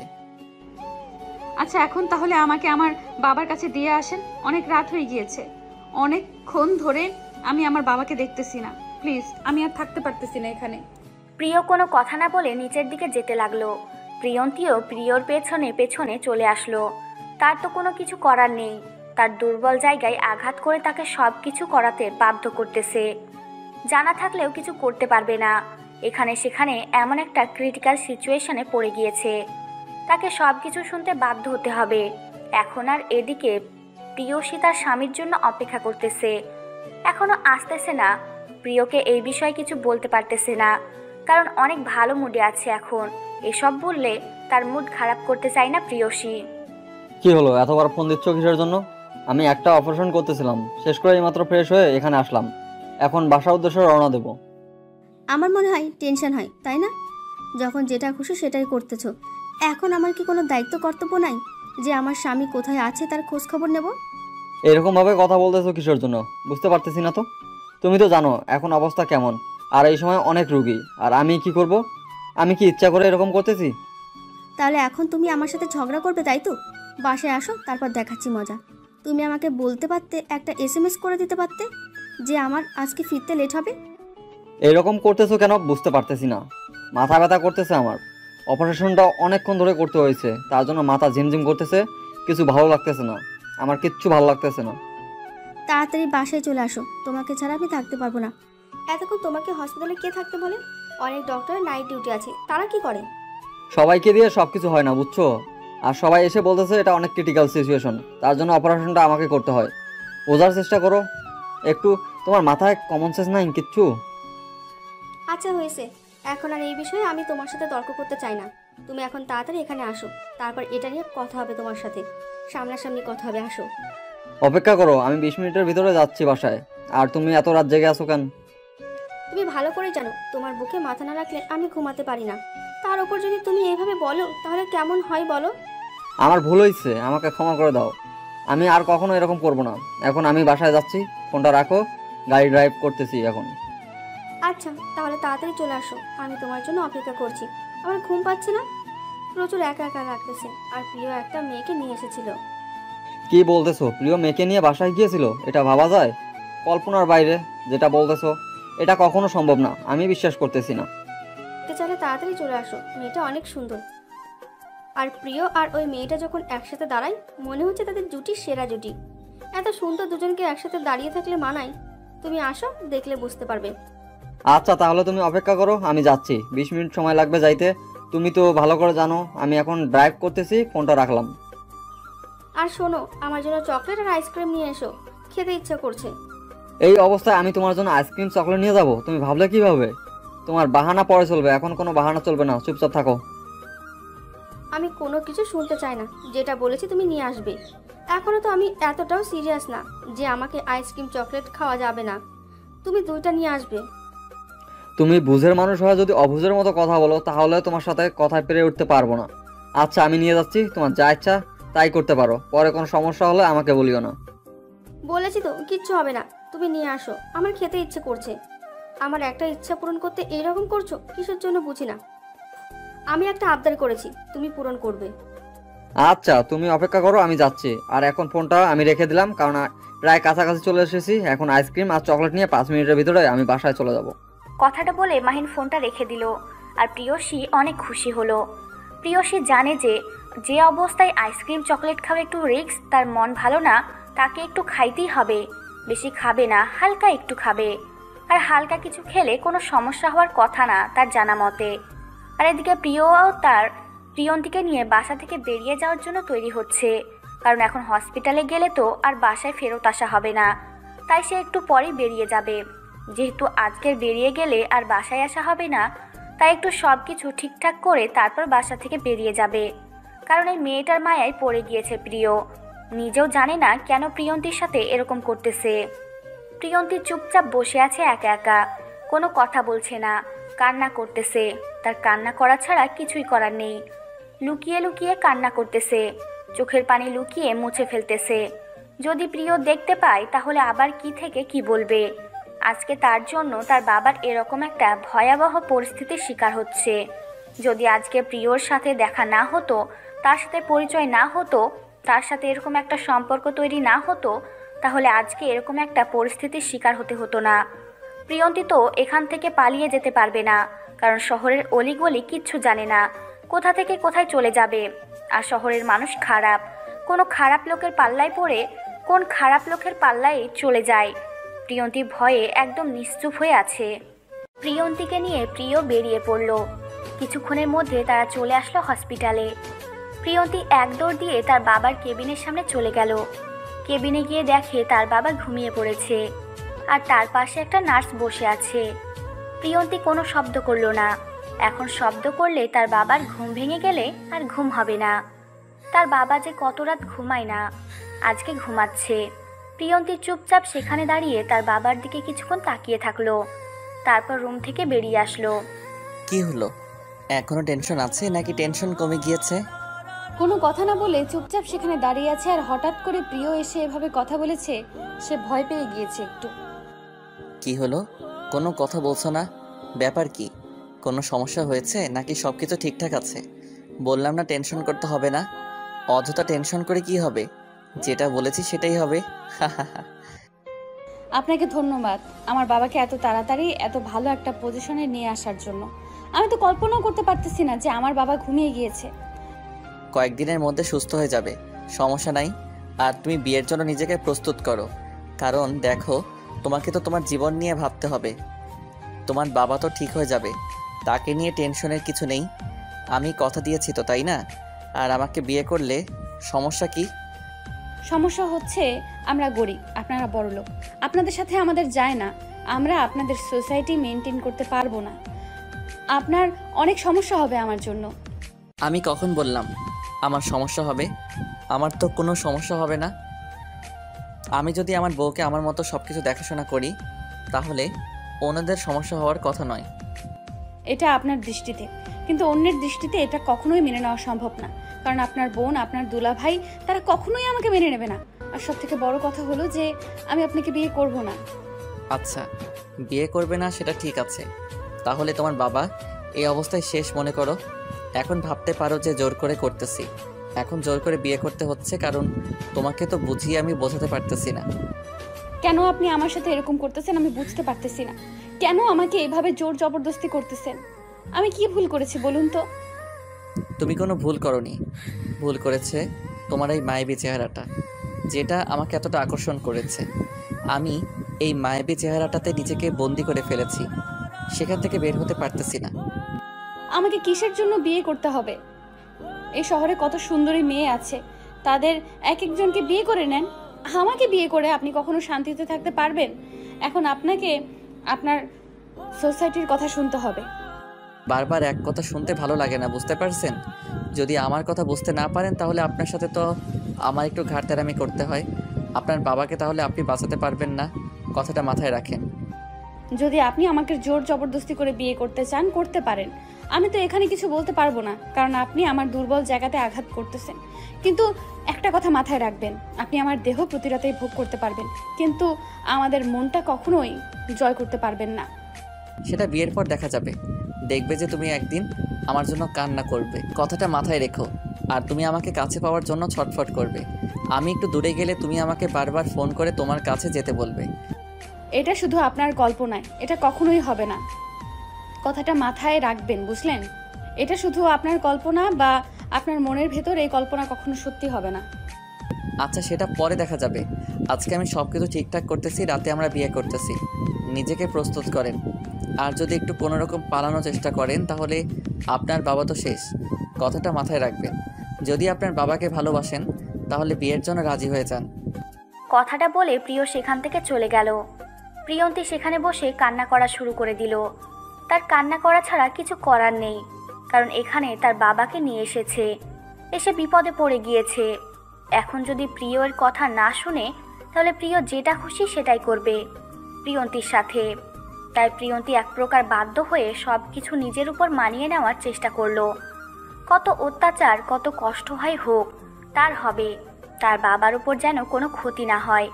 প্রিয়ন্তী নিজেকে অনেকভাবে বুঝিয়ে নিল যে যেটা হয় হবে, তার যতই কষ্ট হোক তার বাবার যেন কোনো কষ্ট না হয়, তিনি যেন ঠিক থাকে, সুস্থ সবলভাবে যেন এই পৃথিবীতে বেঁচে থাকতে পারে।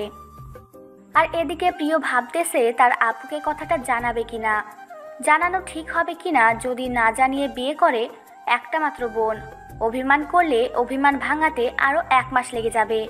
এর থেকে জানিয়ে বিয়ে করাটাই ভালো হবে, তখন পরিবারের একটা সম্মতি থাকবে।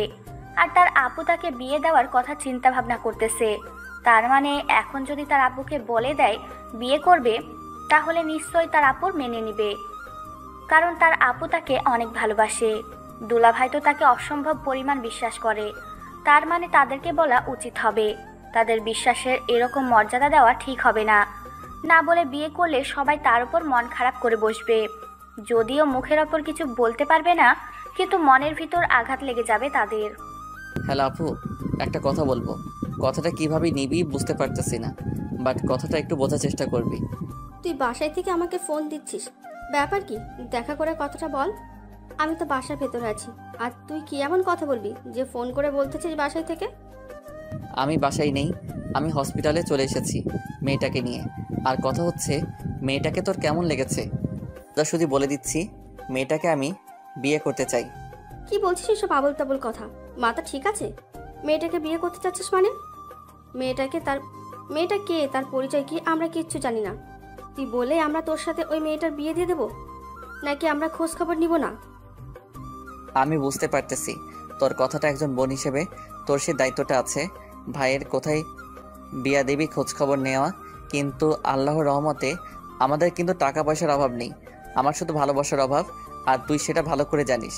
আমি যদি এই মেয়েটাকে বিয়ে করি, আমি বলতেছি আমি অনেক সুখে থাকতে পারবো। এখন তুই আমার সুখ চাবি নাকি টাকা পয়সা?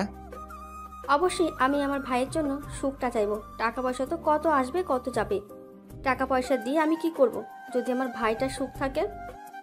বললাম তো ভালো থাকতে পারে, তাই বলতেছি এটা নিয়ে বেশি কথা না বলাই ভালো হবে। আর মেয়েটাকে তুই মেনে নিতে পারবি কিনা সেটা বল। তুই দুলাভাইয়ের সাথে কথা বল এই বিষয় নিয়ে। আজকে রাতেই বিয়ে করতেছি, যদি তোর মতামত হ্যাঁ সম্মতি দিস তাহলে তো কোনো কথাই নেই, আর না সম্মতি দিলে আমি আলাদা ফ্ল্যাটে উঠবো। আচ্ছা, আমি তো দুলাভাইয়ের সাথে কথা বলে তোকে জানাচ্ছি। তুই আলাদা ফ্ল্যাটে কেন উঠবি?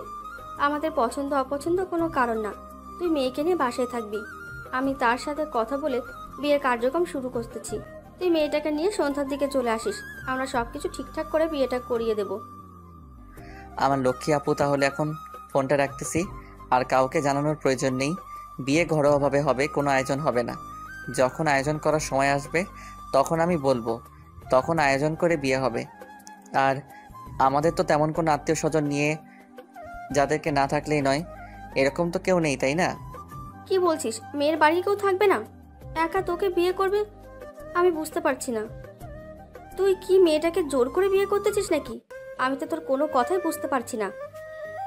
তোকে কোনো কিছু বুঝতে হবে না, এখন তোকে যেটা করতে বলতেছি তুই সেটা কর। আমি এখন ফোনটা রাখছি, আমার কাজ আছে অনেক। কথাটা বলে ফোনটা রেখে দিল প্রিয়। আর এদিকে প্রিয়সী ভাবতেছে তার ভাইয়ের আবার কি হলো, হঠাৎ করে বিয়ের কথা বলতেছে। গতকাল প্রিয়সী যখন বলল যে তাকে বিয়ে করিয়ে দিবে, তখন বলল যে এখন বিয়ে করবে না, তার নাকি এখন বিয়ে করার সময় হয়নি। আর এই মেয়েটার মাঝে এমন কি দেখতে পেল? মেয়েটা তো অনেক ভালোই ছিল, মনে মনে ভাবছিল এসব কথা প্রিয়সী। তারপর হঠাৎ করে শব্দ হলো, কেউ বাইরে এসেছে। প্রিয়সী বাহিরে এসে দেখে মাহিন, আর মাহিনকে দেখে প্রিয়ন্তী মাহিনকে জড়িয়ে ধরল। মাহিন প্রিয়সীর হাতে আইসক্রিম চকলেট ধরিয়ে দিয়ে বলল যে গোসল করবে এখন। তাই প্রিয়সী কোনো কথা বলল না, চুপচাপ সেখানে বসে চকলেট আইসক্রিম খেতে শুরু করলো। মাহিন গোসল দিয়ে তারপর প্রিয়সীর পাশে এসে বসে পড়ল। কি হলো, রাগ করেছো নাকি? এখনো রাগ আছে? আর এরকম আবদার করার কি দরকার ছিল? এই সময় কিছুদিন পর তো আমাদের বাবু ভূমিষ্ঠ হবে। খুব ইচ্ছা করতেছিল খাওয়ার জন্য, তার জন্য আবদার করলাম। আর আমার ইচ্ছেগুলো তুমি পূরণ করতে এত কেন ভাবা বুঝি না। সামান্য একটু তো খাবো, বেশি তো আর খাবো না, তাই না? আমি তোমাকে ভালোভাবে চিনি, তুমি সামান্য খাওয়ার মানুষ না।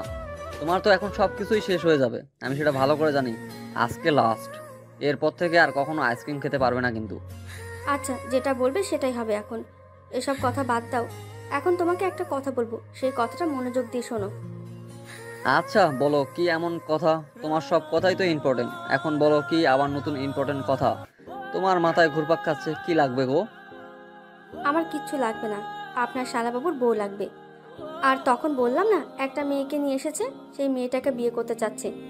এখন আমাকে ফোন করে জানালো, আর যদি আমরা সম্মতি না দিই তাহলে আজকে রাতে বিয়ে করবে, আর না দিলে বিয়ে করবে, কিন্তু এই বাসায় থাকবে না, অন্য বাসায় থাকবে। কি বলছো? মাথা ঠিক আছে? বিয়ে করবে আর এই কথা তুমি আমাকে এখন জানাচ্ছ? তাহলে বিয়ের আয়োজন শুরু করে দেই। মেয়ের বাসায় চলে গিয়ে মেয়েকে দেখে আসি, তারপর বাসায় কথা বলে সবকিছু ঠিকঠাক করি। সব কিছু ঠিকঠাক আছে, আজকে রাত্রে বিয়ে, আর আমাদের বাসায় বিয়ে হবে ঘরোয়াভাবে, কোনো আত্মীয় স্বজন থাকবে না। তোমাদের বাসার লোকজন মানে আমার শ্বশুর শাশুড়ি থাকবে, আর কেউ থাকবে না, ঘরোয়াভাবে বিয়েটা হচ্ছে। এইসব কি কথা বলতেছো? মাথা ঠিক আছে তোমার? উল্টা পাল্টা কথা বলো কিসের জন্য? ঘরোয়াভাবে কিচ্ছু হবে না, আমাদের একমাত্র ভাইয়ের বিয়ে হবে, তাও আবার ঘরোয়া হবে। এটা কেমনে কি? আমি এটা মেনে নিতে পারতেছি না। তুমি তো প্রিয়কে ভালো করে চিনো, ও যেটা বলে সেটাই করে। আর মেয়েটা গরিব ঘরের মেয়ে, তার বাবার চিকিৎসা করতেছে প্রিয় নিজেই। আমাদের সোসাইটির কেউ যদি জানতে পারে এই কথাটা, তখন আমাদের কি বলবে? তুমি একটু ভেবে দেখো, আমরা কোথাও মুখ দেখাতে পারবো না। আমি বুঝতে পারছি না তুমি এইরকম মুড নিয়ে থাকো কিসের জন্য। এরকম মাইন্ডে চিন্তা ভাবনা করলে হবে? আমার ভাই যেখানে সুখ খুঁজে পেয়েছে, আমি সেই মেয়েকে আমার ভাইয়ের সাথে বিয়ে দেব। তোমার সমস্যা আছে? আমার আবার সমস্যা কিসের? তোমার ভাই তোমার যা ইচ্ছা তাই করতে পারো, তাই বলে সোসাইটির কথা চিন্তা ভাবনা করবে না, এটা কোনো কথা হইলো? আচ্ছা, তুমি প্রিয়কে তো চেনো ভালো করে, তুমি কথা বলো, সাহস থাকলে বলো যে সোসাইটির কথা একটু চিন্তা ভাবনা করো। সোসাইটিতে আমরা যদি থাকি, সোসাইটি নতুনভাবে তৈরি করতে পারবো। যে আমাদেরকে বুঝতে পারবে না, তাকে আমাদের সোসাইটিতে রাখলাম না। আচ্ছা, তোমার যেটা ভালো হয় সেটা করো, আমি এখানে কিছু বলতে পারবো না। পরে কোনো ঝামেলা হলে আমি এসবের মধ্যে নেই, আগেই বললাম। আমার মতামতের কিচ্ছু যায় আসে না, আমি মত দিচ্ছি যে বিয়ে দিয়ে দাও। পরে যদি মেয়ে নিয়ে কোনো সমস্যা তৈরি হয়, আমি সেখানে যাব না। আচ্ছা, তুমি তোমার মতামত দিছো, এখন চুপ করে থাকো। তুমি তোমার দিকটা দেখো, আমার ভাই কি করবে তার জীবন সে নিজে চালাতে পারবে। আমি চাই না আমাদের এই ক্ষুদ্র ঝগড়াঝাটির জন্য আলাদা হয়ে যাই। তাহলে আমি ব্যবস্থা করতেছি, কারণ বিয়ে বলে কথা, একটু হলেও তো আয়োজন করতে হবে। আর শোনো, তোমার বাবা মাকে ফোন করে তাড়াতাড়ি আসতে বলো, কারণ এখানে দেখাশোনার একটা ব্যাপার আছে। তারা আমাদের গার্জিয়ান, তারা যদি আমাদের সব কিছু মেনটেন করতে বলে, সেইভাবে সব কিছু করবো। আচ্ছা, আমি বাবাকে ফোন করে বলতেছি, তারা চলে আসবে, সমস্যা নেই। কিন্তু একটা কথা শোনো, মেয়েটাকে দেখতে কেমন? আমি তো মেয়েটাকে দেখিনি। মেয়েটা অনেক সুন্দর, আর আমাদের পরিবারের সবার সাথে খুব সুন্দর মানাবে। আমি তার জন্য রাজি হয়েছি। আর কি বলবো, প্রিয়র সাথে মেয়েটাকে যেটা মানাবে না, পুরো অস্থির। আচ্ছা, তাহলে তুমি এদিকটা দেখাশোনা শুরু করে দাও, আমি বাইরের কাজগুলো দেখাশোনা করতেছি। হালকা পাতলা হলেও তো একটু আয়োজন করতে হবে। প্রিয় যেহেতু কোনো অনুষ্ঠান করবে না, তাকে সারপ্রাইজ দেওয়ার চেষ্টা করি অন্তত। আচ্ছা, তাহলে আর এখানে বসে গল্প করা যাবে না।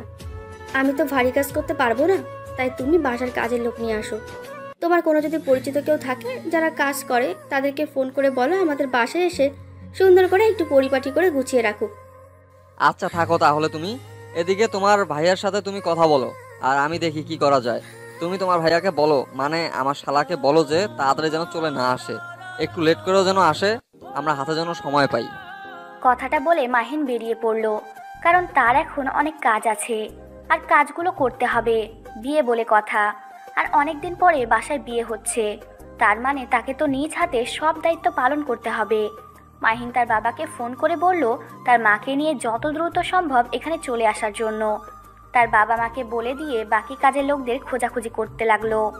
সবাইকে খুব দ্রুত ম্যানেজ করে নিতে পারলো, কারণ তারা এখানে অনেক দিন ধরে আছে, আর অনেক পরিচিত মানুষ আছে যাদেরকে বিনামূল্যে সেবাদান করে তারা। এদিকে প্রিয় আর প্রিয়ন্তী দুজনে বসে আছে একসাথে, আর প্রিয়ন্তী বারবার তার বাবার কাছে যেতে চাচ্ছে, কিন্তু প্রিয় তার বাবার কাছে তাকে যেতে দিচ্ছে না। দেখো, এখন যদি তুমি তোমার বাবার কাছে যাও তাহলে কান্না করবে, এটা করব ওটা পড়বে, তার ঘুম ভেঙে গেল, তার সমস্যা হবে। আমি চাই না তার সুস্থ হতে বেশি সময় লাগুক। আমি বলেছি তো আমি এরকম কোনো কিছু করব না। আমি আমার বাবার পাশে বসে থাকবো, বা সেখানে আমি একটু নিজেকে কন্ট্রোল করব, কারণ আমার মন মানসিকতা বলতে কিছু আছে। আমি তোমাকে ভালো করে চিনি না, তুই সেখানে গেলে উল্টাপাল্টা কিছু একটা করবে, তাই চুপচাপ এখানে বসে থাকো। তার মানে আপনি চাচ্ছেন না আমি আমার বাবার কাছে যাই? আপনি কি ভাবছেন আমি আপনার সাথে থাকবো, তাই না? দেখেন, একটা মানুষের মতের বিরুদ্ধে গিয়ে তাকে বিয়ে করতেছেন, অন্তত তাকে হালকা একটু স্বাধীনতা দেন। আচ্ছা যাও, কিন্তু কোনো ধরনের শব্দ করার চেষ্টা করবে না, সেটা তোমার বাবার ভালোর জন্যই বলতেছি, আমার ভালোর জন্য না। তুমি যদি বোকার মতো শব্দ করো আর তার যদি কোনো ক্ষতি হয়, আমাকে কোনো দোষারোপ করতে পারবে না।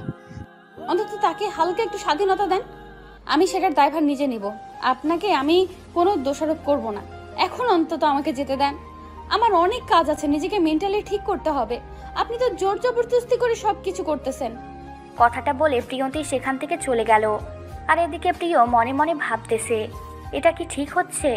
আবার প্রিয় মনে মনে ভাবতে লাগলো, এটাই ঠিক হচ্ছে, কারণ কয়েকদিন পর তার বাবা এই পৃথিবী থেকে চলে যাবে। তখন মেয়েটাকে দেখবে কে? সমাজের যেখানে যাবে সেখানেই হয়তো বা বাজে অফার পাবে। শেষ পর্যন্ত কোনো উপায় না পেয়ে পতিতালয় চলে যাবে। আর প্রিয় এটা কখনো মেনে নিতে পারবে না। একটা মেয়েকে যদি সমাজে মানুষ কেউ ভালো থাকতে না দেয়, তখন সে আত্মহত্যা করবে, নয়তো নিজের জীবিকা নির্বাহ করার জন্য সব থেকে জঘন্যতম কাজ বেছে নেয়। প্রিয় নিজেকে বোঝানোর চেষ্টা করতেছে, কিন্তু সে বুঝতে পারতেছে না কেন এরকম বলতেছে। মেয়েটা ভালো আছে, তার সাথে ভালোভাবে সময় পার করার মতো একটা মন মানসিকতা তৈরি হয়ে গেছে প্রিয় মনে। কিন্তু প্রিয় একটা কথা বুঝতে পারতেছে না, কেন সে মেয়েটাকে বিয়ে করতেছে। একবার ভাবতেছে মেয়েটা যদি কোনো কিছু করে তার পার্সোনাল ব্যাপার, এভাবে জোর করে তো একটা মেয়ের বিরুদ্ধে গিয়ে বিয়ে করা ঠিক হবে না। প্রিয় এখন কি করবে বুঝতে পারতেছে না। শেষ পর্যন্ত সে ঠিক করলো বিয়ে করতেই তো হবে। তাহলে এই মেয়েটাকে করলে সমস্যা কি? তাহলে মেয়েটা একটা নষ্ট সমাজে যাওয়া থেকে বেঁচে গেল, আর তার গল্প করা বা জীবনসঙ্গীও একটা হয়ে গেল। প্রিয় মনে মনের কথাগুলো ভাবতেছিল, হঠাৎ করে তার ফোনটা বেজে উঠল। হ্যালো ভাইয়া, আমরা এই দিকটা সব কিছু ঠিকঠাক করতেছি। তুই মেয়েটাকে নিয়ে কখন চলে আসবি বাসায়? আমি এখন বাসায় যাচ্ছি না, আমার যেতে দেরি হবে। তুই বাসায় দেখাশোনা কর সব কিছু, আমার একটু লেট হবে। তুই কি মেয়েটাকে জোর করে বিয়ে করতেছিস নাকি? মেয়েটার বিয়েতে মত আছে? দেখ, একটা মেয়ের বিরুদ্ধে গিয়ে কোনো কিছু করা ঠিক না। আমাকে দেখে কি মনে হয় আমি কাউকে জোর জবরদস্তি করে বিয়ে করতে পারি? আমি কি সেই রকম ছেলে? আমাকে দেখে কি ভণ্ড মনে হয় তোর? আমি তোকে সেটা বলতেছি না, আমি তোকে এমনিতে জিজ্ঞেস করলাম যে একটা মেয়ের বিরুদ্ধে গিয়ে তাকে বিয়ে করা ঠিক না। আচ্ছা হয়েছে, তোকে আর জ্ঞান দিতে হবে না, আমি আমার ভালো বুঝি কাকে বিয়ে করতে হবে না করতে হবে। আর দুলাভাই কি বললো তোকে? তার সমস্যা বলতে সোসাইটির কথা একটু বললো, যে সোসাইটির লোকেরা কি বলবে, কোথাও গিয়ে যদি তাদেরকে কথা শুনতে হয়, ইত্যাদি ইত্যাদি। এসব নিয়ে তুই টেনশন করিস না, পরে আমি বুঝিয়ে বলছি, মেনে নিয়েছে। আচ্ছা সমস্যা নেই, আমি আলাদা বাসায় থাকবো, তোদেরকে কোনো ডিস্টার্ব করব না। কারণ হয়তো আমার বউয়ের জন্য দুলাভাইয়ের সমস্যা হতেই পারে, কারণ তিনি তো বড় মাপের একজন ডক্টর। এসব কি বলছিস তুই? তোর দুলাভাই তারপরে সব কিছু মেনে নিয়েছে, এসব নিয়ে তোকে কোনো কিছু বলতে হবে না। আমি তোর দুলাভাইয়ের সাথে কথা বলবো। তুই আলাদা বাসায় থাকবি কিসের জন্য? আমাদের সাথে থাকবি তুই তোর বউকে নিয়ে। আচ্ছা, আমি দুলাভাইয়ের সাথে কথা বলে দেখব, তাও যদি সমস্যা থাকে তাহলে আলাদা বাসায় থাকতে হবে। আমি চাই না আমার জন্য তোর সংসারে তোর সাথে কোনো ইফেক্ট পড়ুক, কারণ আমার জন্য আমার বোনের উপর ইফেক্ট পড়বে, আমি সেটা মেনে নিতে পারবো না। আরে তুই পাগল নাকি? এসব কথা বলা বন্ধ কর তো। আমি তোকে যেটা বলছি তুই সেটা কর। তুই মেয়েটাকে নিয়ে চলে আয়, আমরা সব বন্দোবস্ত করছি। আচ্ছা তাহলে তুই থাক, আমি আমার এদিকের কাজগুলো শেষ করি। আর কাজগুলো শেষ করতে বেশি দেরি হয়ে যাবে, আজকে রাত 10টা-11টার দিকে বাসায় ফিরবো মনে হচ্ছে। এদিকের কাজগুলো শেষ করব, তারপর তোকে ফোন করে জানাবো যখন বেরিয়ে পড়বো। কথাটা বলে ফোনটা রেখে দিল প্রিয়। তারপর সামনে তাকিয়ে দেখে প্রিয়ন্তী দাঁড়িয়ে আছে। প্রিয় প্রিয়ন্তীকে দেখে অবাক হয়ে গেল, কারণ মেয়েটা তো একটু আগেই তার বাপের কাছে চলে গেল, এখন আবার এখানে ফিরে আসলো। ব্যাপার কি? কোনো সমস্যা হলো না তো আবার? প্রিয় উঠে গিয়ে প্রিয়ন্তীর সামনে দাঁড়িয়ে পড়ল, আর গিয়ে প্রিয়ন্তীর হাত দুটো চেপে ধরল। প্রিয়ন্তী ছলো চোখ নিয়ে প্রিয়র দিকে তাকিয়ে রইল। মনে হচ্ছে মেয়েটা তাকে কিছু বলতে চায়, কিন্তু কিছু বলতে পারতেছে না। হয়তো ভয় পাচ্ছে প্রিয়কে, তার জন্য হয়তো মেয়েটা কিছু বলতে পারতেছে না। আমি বাঘ না ভাল্লুক না যে আমাকে এভাবে ভয় পাবে। মনের ভেতর কোনো কথা থাকলে সেটা প্রকাশ করতেই পারো। আচ্ছা, আমাকে বিয়ে না করলে হয় না? আমাকে বিয়ে করতেই হবে? দেখেন, আমার বাবা অসুস্থ, তাকে তো আমাকে দেখাশোনা করতে হবে, তাই না? প্লিজ এই মতামতটা চেঞ্জ করেন আপনি। তোকে একটা কথা বলি, মন দিয়ে শোন। এই কথা বাদ দিয়ে অন্য যে কোনো কথা বলতে পারিস, সেটা আমি শুনতে রাজি আছি। কিন্তু এই বিয়ের ব্যাপার নিয়ে যদি কোনো মতামত দিছিস তাহলে তাহলে কি করবেন? মেরে ফেলবেন? মেরে ফেলেন, তাও আমাকে বিয়ে করবেন না প্লিজ। আমি মরে গেলেও শান্তিতে থাকবো, আপনাকে বিয়ে করে শান্তিতে থাকতে পারবো না। আপনার মান সম্মান ধুলোয় মিশে যাবে, আমাকে নিয়ে কোথাও যেতে পারবেন না আপনি। সেটা আমি দেখব। আমার বউকে নিয়ে আমি কোথায় যাব না যাব, সেটাতে কার মাথা ব্যথা করতেছে, কি করতেছে না করতেছে, সেটা দেখে আমার লাভ কি? কারণ হচ্ছে আপনারা বড় লোক, আপনাদের সব কিছু মেনটেন করতে হয়, সোসাইটি মেনটেন করতে হয়, সব কিছু মেনে চলতে হয়। নিয়ম মাফিক থাকলে আপনারা আরো বড় মাপের হতে পারবেন। তোমার এইসব বিষয় নাক গলাতে হবে না। তুমি যদি আমার সঙ্গ দাও তাহলে আমি আরও অনেক উপরে যেতে পারবো। সোসাইটির লোক কেউ আমার সঙ্গে দিবে না। সোসাইটির লোক আমার সাথে সবসময় ভালো সম্পর্ক রাখবে, যাতে করে আমার সাপোর্ট পাই। আর তুমি আমাকে সাপোর্ট দিবে। তোমার সাপোর্টে আমি আরও অনেক দূর যেতে চাই। আপনি আমাকে যতটা বিশ্বাস করতেছেন, আমি সেই বিশ্বাসের মর্যাদা যদি না রাখতে পারি তাহলে কি হবে? আমি আশা করি আমার বিশ্বাসের মর্যাদা রাখবেন। এখন আমাদের বাসায় যেতে হবে। বাসায় বিয়ের কার্যক্রম সব কিছু সম্পন্ন করা হয়েছে, শুধু আমরা দুজন গিয়ে বিয়ের কাজটা করব, ঝামেলা শেষ। আপনি একটাবার ভেবে দেখুন তো, আপনার বাবা যদি অসুস্থ হতো আর আপনার বাবাকে হসপিটালের বেডে রেখে আপনি কি বাসর করতে পারতেন? আমি বলতেছি না বাসর করতে হবে, আমি শুধু বলেছি আমরা বিয়েটা করব। পরে তোমার বাবা যখন সুস্থ হবে, তোমার মনে যখন খুশি, তোমার মনে যখন রং লাগবে, তখন আমরা বাসর করব। একটা মানুষকে এতটা বিশ্বাস করা কিন্তু মোটেও ঠিক না। আমি বলতেছি কারণ আমাকে এত বিশ্বাস করবেন না, আমি বিশ্বাসের মর্যাদা রাখতে পারবো না। আমি যাকে তাকে বিশ্বাস করি না, আর যাকে একবার বিশ্বাস করি তাকে মরার আগ পর্যন্ত বিশ্বাস করি, আর যাকে বিশ্বাস করি না তাকে আমার ত্রিসীমানার ভিতরে আসতে দেই না। আমি যদি ভুল করি কখনো আপনার বিশ্বাসের মর্যাদাটা না রাখতে পারি, তখন তো আমাকেও ছুঁড়ে ফেলে দিবেন। এটাই তো আমার জীবন। যখন কেউ ভুল করে, তার ভুলটা স্বীকার করে, তখন কিন্তু তার উপর রাগ করার মতো কোনো মন মানসিকতা তৈরি হয় না। আপনি এরকম কেন? আমি এত করে বোঝাতে চাচ্ছি, তারপরও আপনি কেন বোঝেন না? না বোঝার ভান করে আমাকে বিয়ে করতে চাচ্ছেন। আমি এত কিছু বলতে পারতেছি না, শুধু একটা কথা বলতে চাই। আমি আপনাকে বিয়ে করতেছি, আপনার সাথে সারা জীবনটা পার করতে চাই। একজন বিশ্বাসী সঙ্গী হবেন আপনি, এটা আপনার উপর আমার ভরসা আছে। আর যদি আমি সেটা করতে না পারি তখন কি হবে? আর আমার মনে হচ্ছে আমি সেটা পালন করতে পারবো না, কারণ আমি একজন মানুষ। মানুষ মানেই ভুল করবে, এটাই স্বাভাবিক। মানুষ যে ভুল করবে না এরকম কিছু না। ভুল করে যদি তুমি তোমার ভুলটা স্বীকার করো, তাহলে হয়তো আমি তোমাকে দ্বিগুণ ভালোবেসে ফেলবো আরও। আপনি এক নারীতে আসক্ত, আমি বিশ্বাস করতে পারতেছি না। কারণ আপনার প্রতিটা রাতে আলাদা নারীর সঙ্গ দরকার, আর আপনি সেই এক নারীতে কিভাবে আসক্ত হতে পারেন? সব সময় তো আর বিভিন্ন নারীর আসক্ত হয়ে লাভ নেই। কোনো একটা সময় আসে যখন একটা নারীতে আসক্ত হতে হয়, আর পৃথিবীর সব নারীকে মনে হয় তুচ্ছ। সত্যি কথা বলতে আপনি আসলে একটা পাগল। আর আমি কি বলবো, আমি গরিব ঘরের মেয়ে, আপনি আমাকে জোর জবরদস্তি করে বিয়ে করেছেন। আমি কখনোই চাইতাম না আমার স্বামীর চরিত্র এরকম থাকবে আর আমি তাকে বিয়ে করব। আমি সবসময় চাইতাম আমার স্বামীর ন্যায় পরায়ণ হবে, কিন্তু কপাল দেখেন আমার। কেন, তুমি কি আমাকে ভালো করতে পারবে না? তুমি তো চাইলে আমাকে তোমার মনের মতো গড়ে তুলতে পারো, কারণ আমি ভালোবাসার কাঙাল। এত বড় হয়েছি, ভালোবাসা কাকে বলে পাইনি। আমার তো বিশ্বাস হয় না আপনি আমাকে ভোলানোর জন্য এটা বলতেছেন, কারণ আপনার মতো বড় লোকের বেটা এখন পর্যন্ত কোনো ভালোবাসা পায়নি বা কোনো নারীর সঙ্গ পায়নি, এটা তো আমি মানতে পারতেছি না। নারী সঙ্গ পাইনি বলতে এটা ভুল হবে, কিন্তু ভালোবাসাটা পাইনি, কিন্তু ভালোবাসার মানুষ কখনো হতে পারিনি। এই প্রথম কোনো নারীকে আমি ভালোবেসে আসক্ত হয়েছি। তার চেহারার মায়া, কাজল কালো চোখে আমার ভালোবাসা দেখতে পেয়েছি। আমার থেকে এখনো অনেক সুন্দরী রমণী আছে, আপনি চাইলে কিন্তু আমার থেকে দ্বিগুণ সুন্দরী রমণীকে বিয়ে করতে পারেন। তাহলে আমাকে কেন? সবাই তো আর তোমার মতো করে ভালোবাসতে পারবে না, কারণ সবাই টাকার জন্যই আমার কাছে আসে। টাকা দিলে তারা আমার সাথে থাকে, টাকা না দিলে আমাকে ছুঁড়ে ফেলে দেয়, কখনো ভালোবাসে না। আমি ভালো করে বুঝতে পারতেছি, আমি ভালো করে বুঝতে পেরেছি যে আমি আপনার সাথে যত তর্ক করি না কেন, আপনি ততই যুক্তি দেখিয়ে আমাকে থামিয়ে রাখবেন, তাই আমি চুপ হয়ে যাচ্ছি। আচ্ছা, এখন চলো আমরা আমাদের বাসায় যাইব, আর কাজটা শেষ করে দরকার হলে আবার হসপিটালে ফিরে আসবো, সমস্যা নেই। আর আঙ্কেলের অবস্থা খুবই ভালো চলতেছে, খুব তাড়াতাড়ি সুস্থ হয়ে যাবে আমার মনে হচ্ছে। আমি যে বিয়ে করতেছি আমার বাবার অনুমতি নেওয়া উচিত ছিল, তাকে না জানিয়ে আমি বিয়ে করব। তিনি সুস্থ হয়ে শুনলে তখন কি মনে করবে? যখন সুস্থ হবে তখন আমরা আনুষ্ঠানিকভাবে বিয়ে করব। তার মন তখন আরও খুশিতে ভরে যাবে যে তার মেয়ে এত ভালো একটা ফ্যামিলিতে জীবনযাপন করবে। কারণ বাবা মা চায় যাতে করে মেয়ে বা ছেলে দুজনেই ভালো মতো থাকতে পারে সারা জীবন।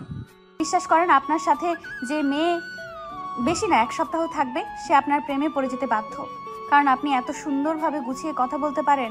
আমার মনে হয় না এরকম করে কেউ গুছিয়ে কথা বলতে পারে। যদি তাই হতো তাহলে হয়তো আমি এতদিন বিয়ে করে নিতাম। কারণ আমাকে তো কেউ ভালোবাসে না। বললাম কি, যতই ভালোবাসার নাটক করে আমার সাথে। আমি এসে ফেঁসে গেলাম। আমি শুধু চলে যেতে পারলাম না। চলে যেতাম কিন্তু বাধ্য হয়ে থেকে গেলাম। কেন জানেন? শুধু বাবার জন্য হয়তো আজকে আমার এই পরিস্থিতি। একবার ভালোবেসে দেখো, একবার তোমার ভালোবাসা দিয়ে আমাকে বদলিয়ে দাও, দেখবে যে আমি তোমাকে সারা জীবন আগলে রাখবো। রাত তো অনেক হয়ে গেল, চলেন আপনার ইচ্ছেটা পূরণ করে দিয়ে আসি। আপনার যা ইচ্ছে আমার মনে হয় এটা নিয়ে কোনো কিছু নেই, কিন্তু বাস্তবতা বা পরিস্থিতির শিকার হয়ে বিয়েটা করতে হচ্ছে। আচ্ছা তাই নাকি? দেখা যাবে কতদিন তুমি আমার উপর অভিমান বা আমাকে ভালো না বেসে থাকতে পারো। একদিন তুমি আমাকে ভালোবাসবে আর তুমি বলবে যে আমি তোমাতেই আসক্ত। সেদিন কখনো আসবে না, এটা ভেবে থাকা মোটেও উচিত হবে না। আপনি অন্য কোনো কিছু টেনশন করতে পারেন, তাহলে বেটার হবে। প্রিয় আর কোনো কথা না বলে মুচকি একটা হাসি দিল। তারপর ইশারা করে বলল যে এখন যেতে হবে, কারণ বাসা থেকে ফোন দিচ্ছে বারবার। প্রিয়ন্তী না করতে পারলো না। না করলে এদিকে তার বাবা মারা যাবে। তার কিছু করার নেই, তারও উপায় নেই। তার সব কিছু শেষ। নিজের ব্যক্তি স্বাধীনতা বলতে কিচ্ছু নেই। তার বাবার উপর ডিপেন্ড করেই তাকে থাকতে হবে। তার বাবা যদি সুস্থ হয় তাহলে যে কোনো একটা তো উপায় হবে। তার বাবা তো অসুস্থ থাকবে না। তার বাবার জন্য সে নিজেকে বিসর্জন দিল। প্রিয় এর কথা শুনে প্রিয়ন্তীর মনে হচ্ছে প্রিয় ছেলেটা খারাপ না, কিন্তু কার মনের ভিতরে কি আছে সেটা বলা তো মুশকিল। প্রিয়ন্তী তো আর এটা বলতে পারে না যে প্রিয় তাকে ভুলে যাবে। বিয়ে করার জন্য এত সুন্দর ব্যবহার করতেছে। প্রিয় আর প্রিয়ন্তী দুজনেই বাসায় চলে আসলো আর তাদেরকে সুন্দরভাবে বরণ করে নেওয়া হলো। সব কিছু রেডি। কাজী সাহেব এসে উপস্থিত। কাজী সাহেব তাদের দুজনকে দেখেই তাদের যে লেখালেখির কাজগুলো আছে সেগুলো আরম্ভ করে দিল, কারণ তাড়াতাড়ি বিয়ের কাজ সম্পূর্ণ করতে হবে। রাত অনেক হয়ে গিয়েছে। রাত 1:30 বাজে। প্রিয়সী এসে প্রিয়ন্তীর হাত ধরে নিয়ে গেল। তারপর তাকে গোসল করিয়ে দিল। আর মাহিন সে প্রিয়কে নিয়ে গেল। প্রিয়কে গোসল করিয়ে দুজনকে রেডি করে নিয়ে চলে আসলো। দুজনকে অনেক সুন্দর লাগতেছে। প্রিয় তো প্রিয়ন্তীকে দেখে অবাক হয়ে গিয়েছে। এত সুন্দর লাগতেছে। লাল বেনারসি শাড়ি, হালকা মেকআপ করিয়ে দিয়েছে, চোখে কাজল, ঠোঁটের লাল লিপস্টিক, কপালে হালকা গাঢ় টিপ। কি হলো ভাইয়া, এইভাবে মেয়ের দিকে হাঁ করে তাকিয়ে থাকলে হবে? কিছুক্ষণ পর তো সব কিছু তোর হয়ে যাবে, তাই না? এখন তো মুখটা বন্ধ কর, না হলে তো মশা মাছি তোর মুখে বাসা তৈরি করবে। কি আবল তাবল কথা বলতেছিস বুঝলাম না তো। আমি কোথায় দেখেছি? আর তুই আমাকে কি বলেছিস? আমি তো সামনে থাকা একটা পরীকে দেখতেছি। দেখ, দেওয়ালে দেখা যাচ্ছে। আমাকে আর বোঝাতে আসিস না, বুঝিস নাই আমি কিন্তু সব কিছু বুঝি। আর কথা হচ্ছে এখন কবুল বলেতে, আর মেয়ে তারপর কবুল বলবে। তোকে কাজী সাহেব কিছু জিজ্ঞেস করতেছে, তার উত্তর দে আগে। তুই সবসময় বেশি কথা বলিস। নিজের মুখটা বন্ধ করে থাকলে সমস্যা কি তোর? আর তোকে এত কিছু করতে বলেছিলাম বল। আর তুই যে কাহিনী করেছিস তোকে তো আমি পরে দেখে নেব। আচ্ছা হয়েছে, এখন কাজী সাহেব যেটা বলছে সেটা কর না। আমার সাথে এরকম ব্যবহার করতেছিস বিয়ের জন্য মেয়ে মানুষের মতো, বুঝলাম না তো। প্রিয় প্রিয়ন্তীকে দেখতে এতটা ব্যস্ত ছিল যে কাজী সাহেব তাকে যে কবুল বলার কথা বলতেছে সেই কথাটা তার কান অবধি পৌঁছয়নি, কারণ সে এতটা মগ্ন ছিল প্রিয়ন্তীকে দেখতে। শেষ পর্যন্ত বিয়ের কাজ শেষ হলো। কাজী সাহেব প্রিয়ন্তীকে বলল কবুল বলতে। প্রিয়ন্তী কিছুক্ষণ চুপ ছিল, কিছু বলতে চাচ্ছিল না। যখন প্রিয় এর চোখের দিকে তাকালো তখন ভয়ে সে 3 বার কবুল বলে দিল। শেষ পর্যন্ত বিয়ের কাজ সম্পূর্ণ হয়ে গেল। তারা সবাই অনেক খুশি। খাওয়া দাওয়া শেষ করলো সবাই। তারপর প্রিয়ন্তী আর প্রিয়কে বাসর ঘরে নিয়ে যাওয়া হলো। আগে থেকে বাসর ঘর সাজানো ছিল, আর প্রিয়ন্তী যখন বাসর ঘরে প্রবেশ করলো সে অবাক যে বাসর ঘর সাজানো হয়েছে। আর প্রিয় তখন বলল আজকে বাসরাত হবে না। তাহলে এসব কি? প্রিয়ন্তীর মাথা কাজ করতেছে না। আমাকে বলেছেন এসব কিছু হবে না। আগে থেকে সব কিছু প্ল্যান করে রেখে আমাকে ভুলিয়ে ভালিয়ে এখানে নিয়ে আসতেন, আর এখন এসব কি?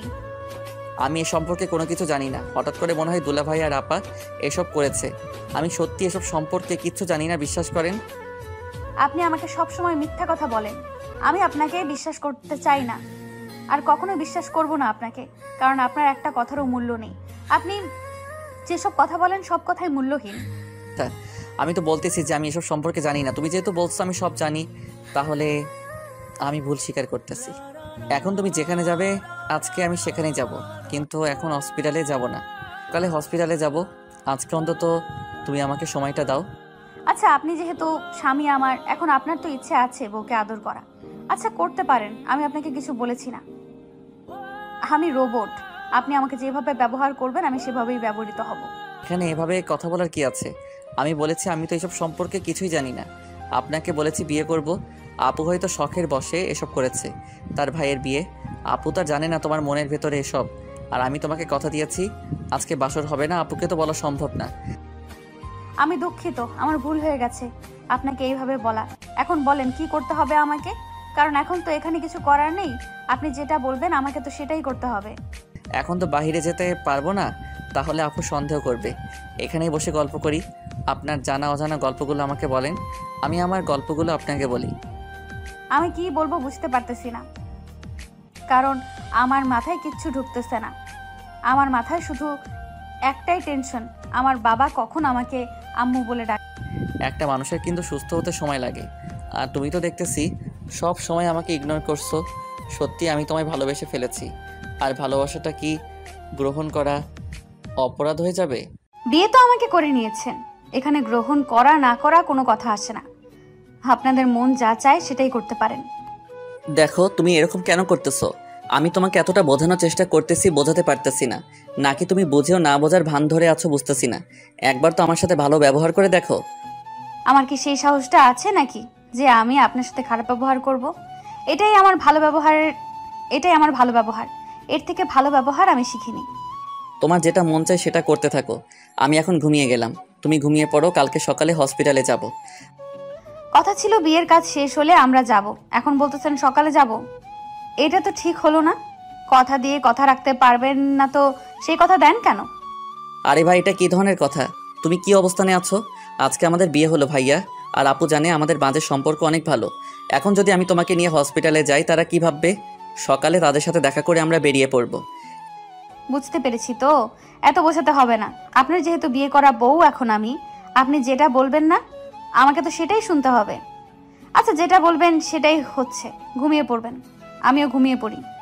একটা মানুষ যদি জঘন্যতম খারাপও হয়, যদি সে ভালো হতে চায় তাকে অন্তত পক্ষে এভাবে না বলে একটু ভালোভাবে বললে হয়। আচ্ছা, আমার ভুল হয়ে গেছে, আপনার সাথে এইভাবে আর কখনো কথা বলবো না। আপনি তাহলে ঘুমিয়ে পড়েন, অনেক ক্লান্ত, অনেক দৌড়াদৌড়ি করেছেন। আচ্ছা, তোমার কি মন চাচ্ছে এখন আমাকে খুন করতে? তাহলে আমি তোমাকে সব ব্যবস্থা করে দিচ্ছি। তুমি আমাকে খুন করে এখান থেকে পালিয়ে যাবে, কেউ কিছু বলতে পারবে না। আমি কেন আপনাকে খুন করতে যাব? কোন দুঃখে? আমার কি এমন দরকার যে আপনাকে খুন করতে হবে? তাহলে তুমি আমার সাথে এভাবে কথা বলতেছো কিসের জন্য বুঝতেছি না তো। একটু ভালোভাবে কথা বলো, আমি তো একটা মানুষ, তাই না? বলতেছি তো আমি এর থেকে ভালোভাবে কথা বলতে পারি না, তারপরও আপনি আমাকে এইভাবে জোর জবরদস্তি করতেছেন কিসের জন্য? আমি মোটেও বুঝতেছি না তো। আচ্ছা, আমার ভুল হয়েছে। আমি ভাবলাম যে ভালো ব্যবহার করি, তাহলে হয়তো ভাববে যে একটু হলেও আমি ভালো হয়ে গিয়েছি। না, আসলে আমি ভালো হতে চেয়েছিলাম, কিন্তু তুমি তো ভালো হতেই দিচ্ছ না। কেন এরকম করতেছো? তুমি চাও আমি খারাপ হয়ে যাই আগের থেকে? সেটা আপনার পুরোপুরি নিজের উপর, কারণ আমার মনে আপনার জন্য কোনো জায়গা কখনো হবে না, সেটা বিয়ের আগেই বলে দিয়েছি। শুধু আপনি আমাকে শারীরিক চাহিদা মেটানোর জন্য ব্যবহার করতে পারবেন, তাছাড়া কোনো মানসিক চাহিদা মেটানোর জন্য আমাকে পাবেন না। আচ্ছা, তাহলে তোমার কথাই রইল, আমার শারীরিক চাহিদা মেটানোর জন্যই তোমাকে ব্যবহার করব। তার মানে এখন থেকে আমি সব কিছু করতে পারতেছি। আমি কেন তাহলে আমার শারীরিক চাহিদা মেটাবো না? কেন আমি কন্ট্রোল করব নিজেকে? কথাটা বলে প্রিয়ন্তী ঠোঁটে নিজের ঠোঁট দুটো ডুবিয়ে দিল। প্রিয়ন্তী ভেবেছিল যে এভাবে কথা বললে লোকটা হয়তো আরো ঠিক হয়ে যাবে, কিন্তু না। প্রিয়ন্তী দেখল যে তার চিন্তাভাবনার সাথে লোকটার চিন্তাভাবনার কোনো কিছু মিল নেই। লোকটা হয়তো তার দিক দিয়ে ঠিক ছিল, কারণ প্রিয়ন্তীর সাথে ভালোভাবে কথা বলছিল। প্রিয়ন্তী এদিক দিয়ে ভাবতেছিল যে এভাবে কথা বললে হয়তো লোকটা দিন দিন ভালো হয়ে যাবে, কিন্তু প্রিয়ন্তী ভুল, তার চিন্তাভাবনা ভুল, আর প্রিয় যেটা ভেবেছে সেটা ভুল।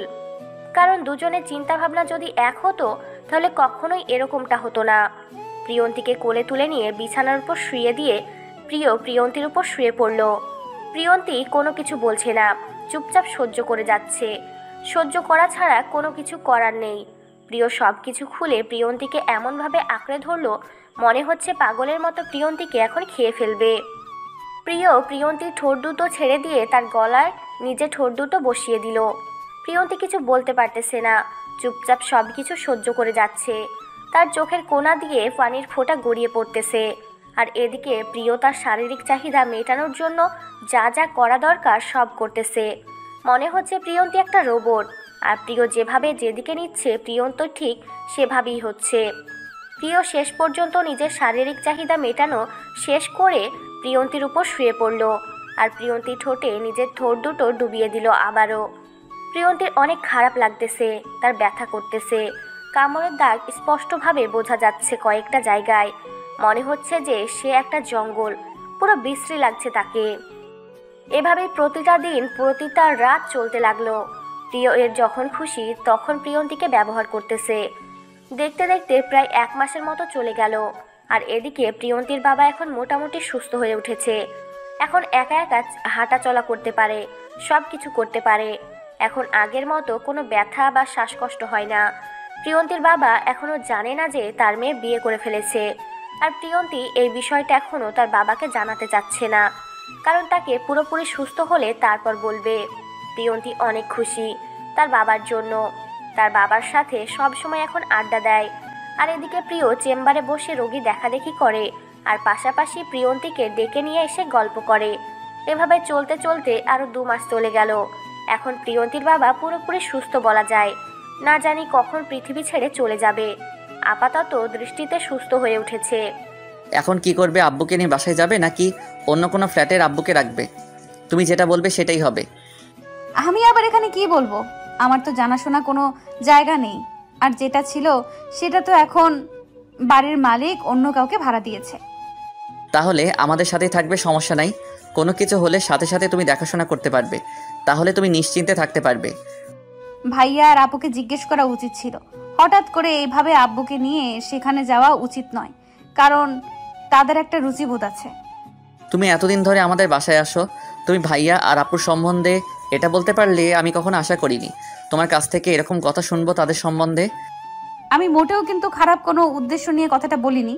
আমি শুধু বলেছি তাদের পারমিশন নেওয়া উচিত আমাদের, কারণ তারা বাড়ির বড় আর আমরা ছোট। আচ্ছা, আমি আপুর সাথে কথা বলতেছি। আর যদি মনে হয় যে তুমি কথা বলবে তাহলে বলতে পারো, কারণ আমার থেকে আপুর সাথে তোমার মিল অনেক বেশি। আমার থেকে আপু তোমার সাথে সব কথা শেয়ার করে। আপনার কি সেটাও হিংসা হয়?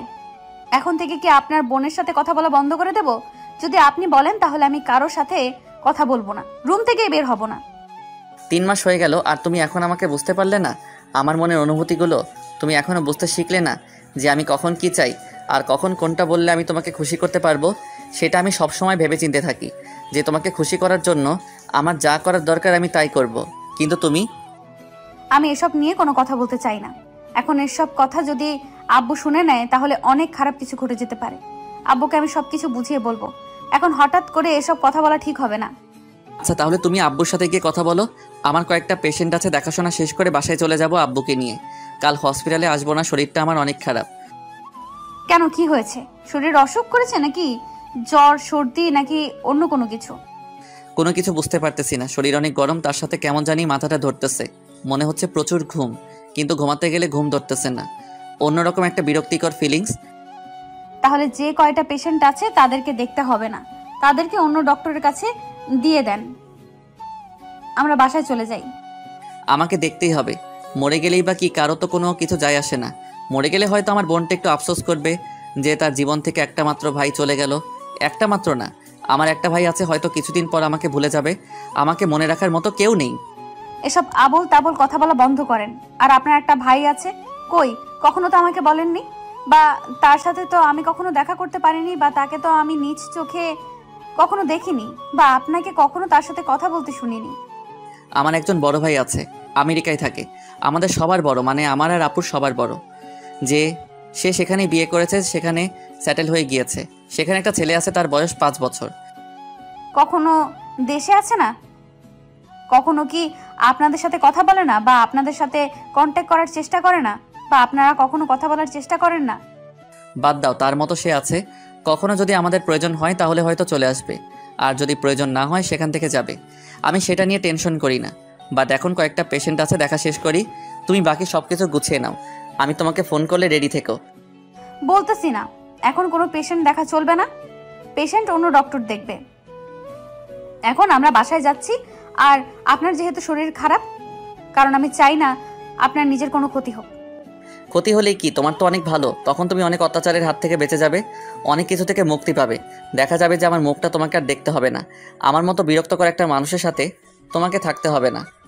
আপনি আমার সাথে এরকম করতেছেন কিসের জন্য বুঝতে পারতেছি না। আপনি এরকম ডক্টর হয়ে নিজেই নিজের শরীরের প্রতি যত্ন করতেছেন না, সেটা মোটেও ঠিক না। আপনাকে এখন বাসায় যেতে হবে বলেছি, বাসায় চলেন। প্রিয়ন্তীর রিয়াকশন দেখে প্রিয় আর কোনো কথা বলার সাহস পেল না, চুপচাপ প্রিয়ন্তীর কথা মেনে নিল। তারপর প্রিয়ন্তী, প্রিয় আর প্রিয়ন্তীর বাবা তিনজনে মিলে বাসার উদ্দেশ্যে রওনা দিল। বাসায় পৌঁছাতে বেশিক্ষণ সময় লাগলো না, খুব তাড়াতাড়ি বাসায় গিয়ে পৌঁছে গেল। কারণ খুব দ্রুত ড্রাইভ করেছে প্রিয়। তার শরীর খারাপ, ভালো লাগছে না, আর রাস্তাটাও ফাঁকা ছিল অনেক। বাসায় এসে প্রিয় তার শ্বশুরমশাইকে নিয়ে বাসার ভিতরে প্রবেশ করালো। তাকে একটা রুম দেখিয়ে দিল, আর প্রিয়ন্তী সে রুমটায় ঠিকঠাক করে দিয়ে তার বাবাকে সেখানে শুয়ে থাকতে বলে কিছু খাবার এনে দিল। আর প্রিয় তার রুমে গিয়ে বিছানায় শুয়ে পড়ল। বিছানায় শুয়ে পড়তে তার এমন জ্বর শুরু হলো যেটা ভাবার বাইরে। জ্বরের জন্য প্রিয় কাঁপাকাঁপি করতে লাগলো, তার মুখ দিয়ে শব্দ হচ্ছে। এত পরিমাণ জ্বর তার শরীরে হঠাৎ করে। প্রিয়ন্তী তার বাবার প্রয়োজনীয় জিনিসগুলো হাতের কাছে দিয়ে উপরে আসলো, কারণ প্রিয় শরীরটাকে খারাপ হসপিটালে বলেছিল। আর এখন এসে শুধু তার বাবাকে রুম দেখিয়ে দিয়ে চলে গেল, কোনো খোঁজ খবর নাই। অন্য সময় হলে তো বারবার তার আশেপাশে ঘোরাঘুরি করে, কিন্তু আজকে কোথায় গেল? তাই রুমে দেখার জন্য রুমে আসলো। আর রুমে এসে যেটা দেখতে পেল তার জন্য মোটেও প্রস্তুত ছিল না। দেখলো যে প্রিয় কম্বল গায়ে দিয়ে কাঁপাকাঁপি করতেছে। প্রিয়ন্তী তাড়াতাড়ি কাছে গিয়ে কপালে হাত দিয়ে দেখে প্রচণ্ড জ্বর। জ্বরের কারণে শরীরের তাপমাত্রা এতটা বেড়ে গিয়েছে বলার বাইরে। প্রিয়ন্তী তাড়াতাড়ি প্রিয়সীকে ডেকে নিয়ে আসলো। প্রিয়সী তাড়াতাড়ি হসপিটালে ফোন করলো, তার স্বামীকে আর প্রিয়র সম্পর্কে সব কিছু বলল। তাড়াতাড়ি যেন ওষুধ আর কি পরীক্ষা করা লাগে সব কিছু নিয়ে বাসায় চলে আসে তাড়াতাড়ি। 7 দিন পর আজকে প্রিয় সুস্থ হয়ে বিছানা ছেড়ে উঠে দাঁড়াতে পেরেছে, আর সেটা দেখে প্রিয়ন্তী অনেক খুশি। যাই হোক, শেষ পর্যন্ত মানুষটা তাহলে সুস্থ হওয়ার পথে চলে আসলো। এই 7 দিন যে কিভাবে ছিল সে নিজেও জানে না, বেঁচে আছে নাকি মরে গিয়েছে। প্রিয়ন্তীর কাঁধে ভর করে প্রিয় চলাচল করতেছে। প্রিয়, এখন কেমন লাগতেছে? নিজেকে সুস্থ লাগতেছে নাকি এখনো মাথা ধরে বা শরীর অসুস্থ? এখন ঠিক আছি, পুরোপুরি সুস্থ বলা চলে। বাট তুমি যে আমার জন্য এত কষ্ট করলে তার জন্য ধন্যবাদ। যে আমি কিভাবে দেব বুঝতে পারতেছি না। ধন্যবাদ দিতে হবে না, এটা আমার দায়িত্ব আর কর্তব্য ছিল, যার কারণে আমাকে এটা পালন করতেই হয়েছে। হয়তো তুমি আমার উপর বিরক্ত হয়ে গিয়েছো এই 7 দিনে, আমি ভালো করে বুঝতে পারতেছি আসলে জীবনসঙ্গী মানে কি জিনিস।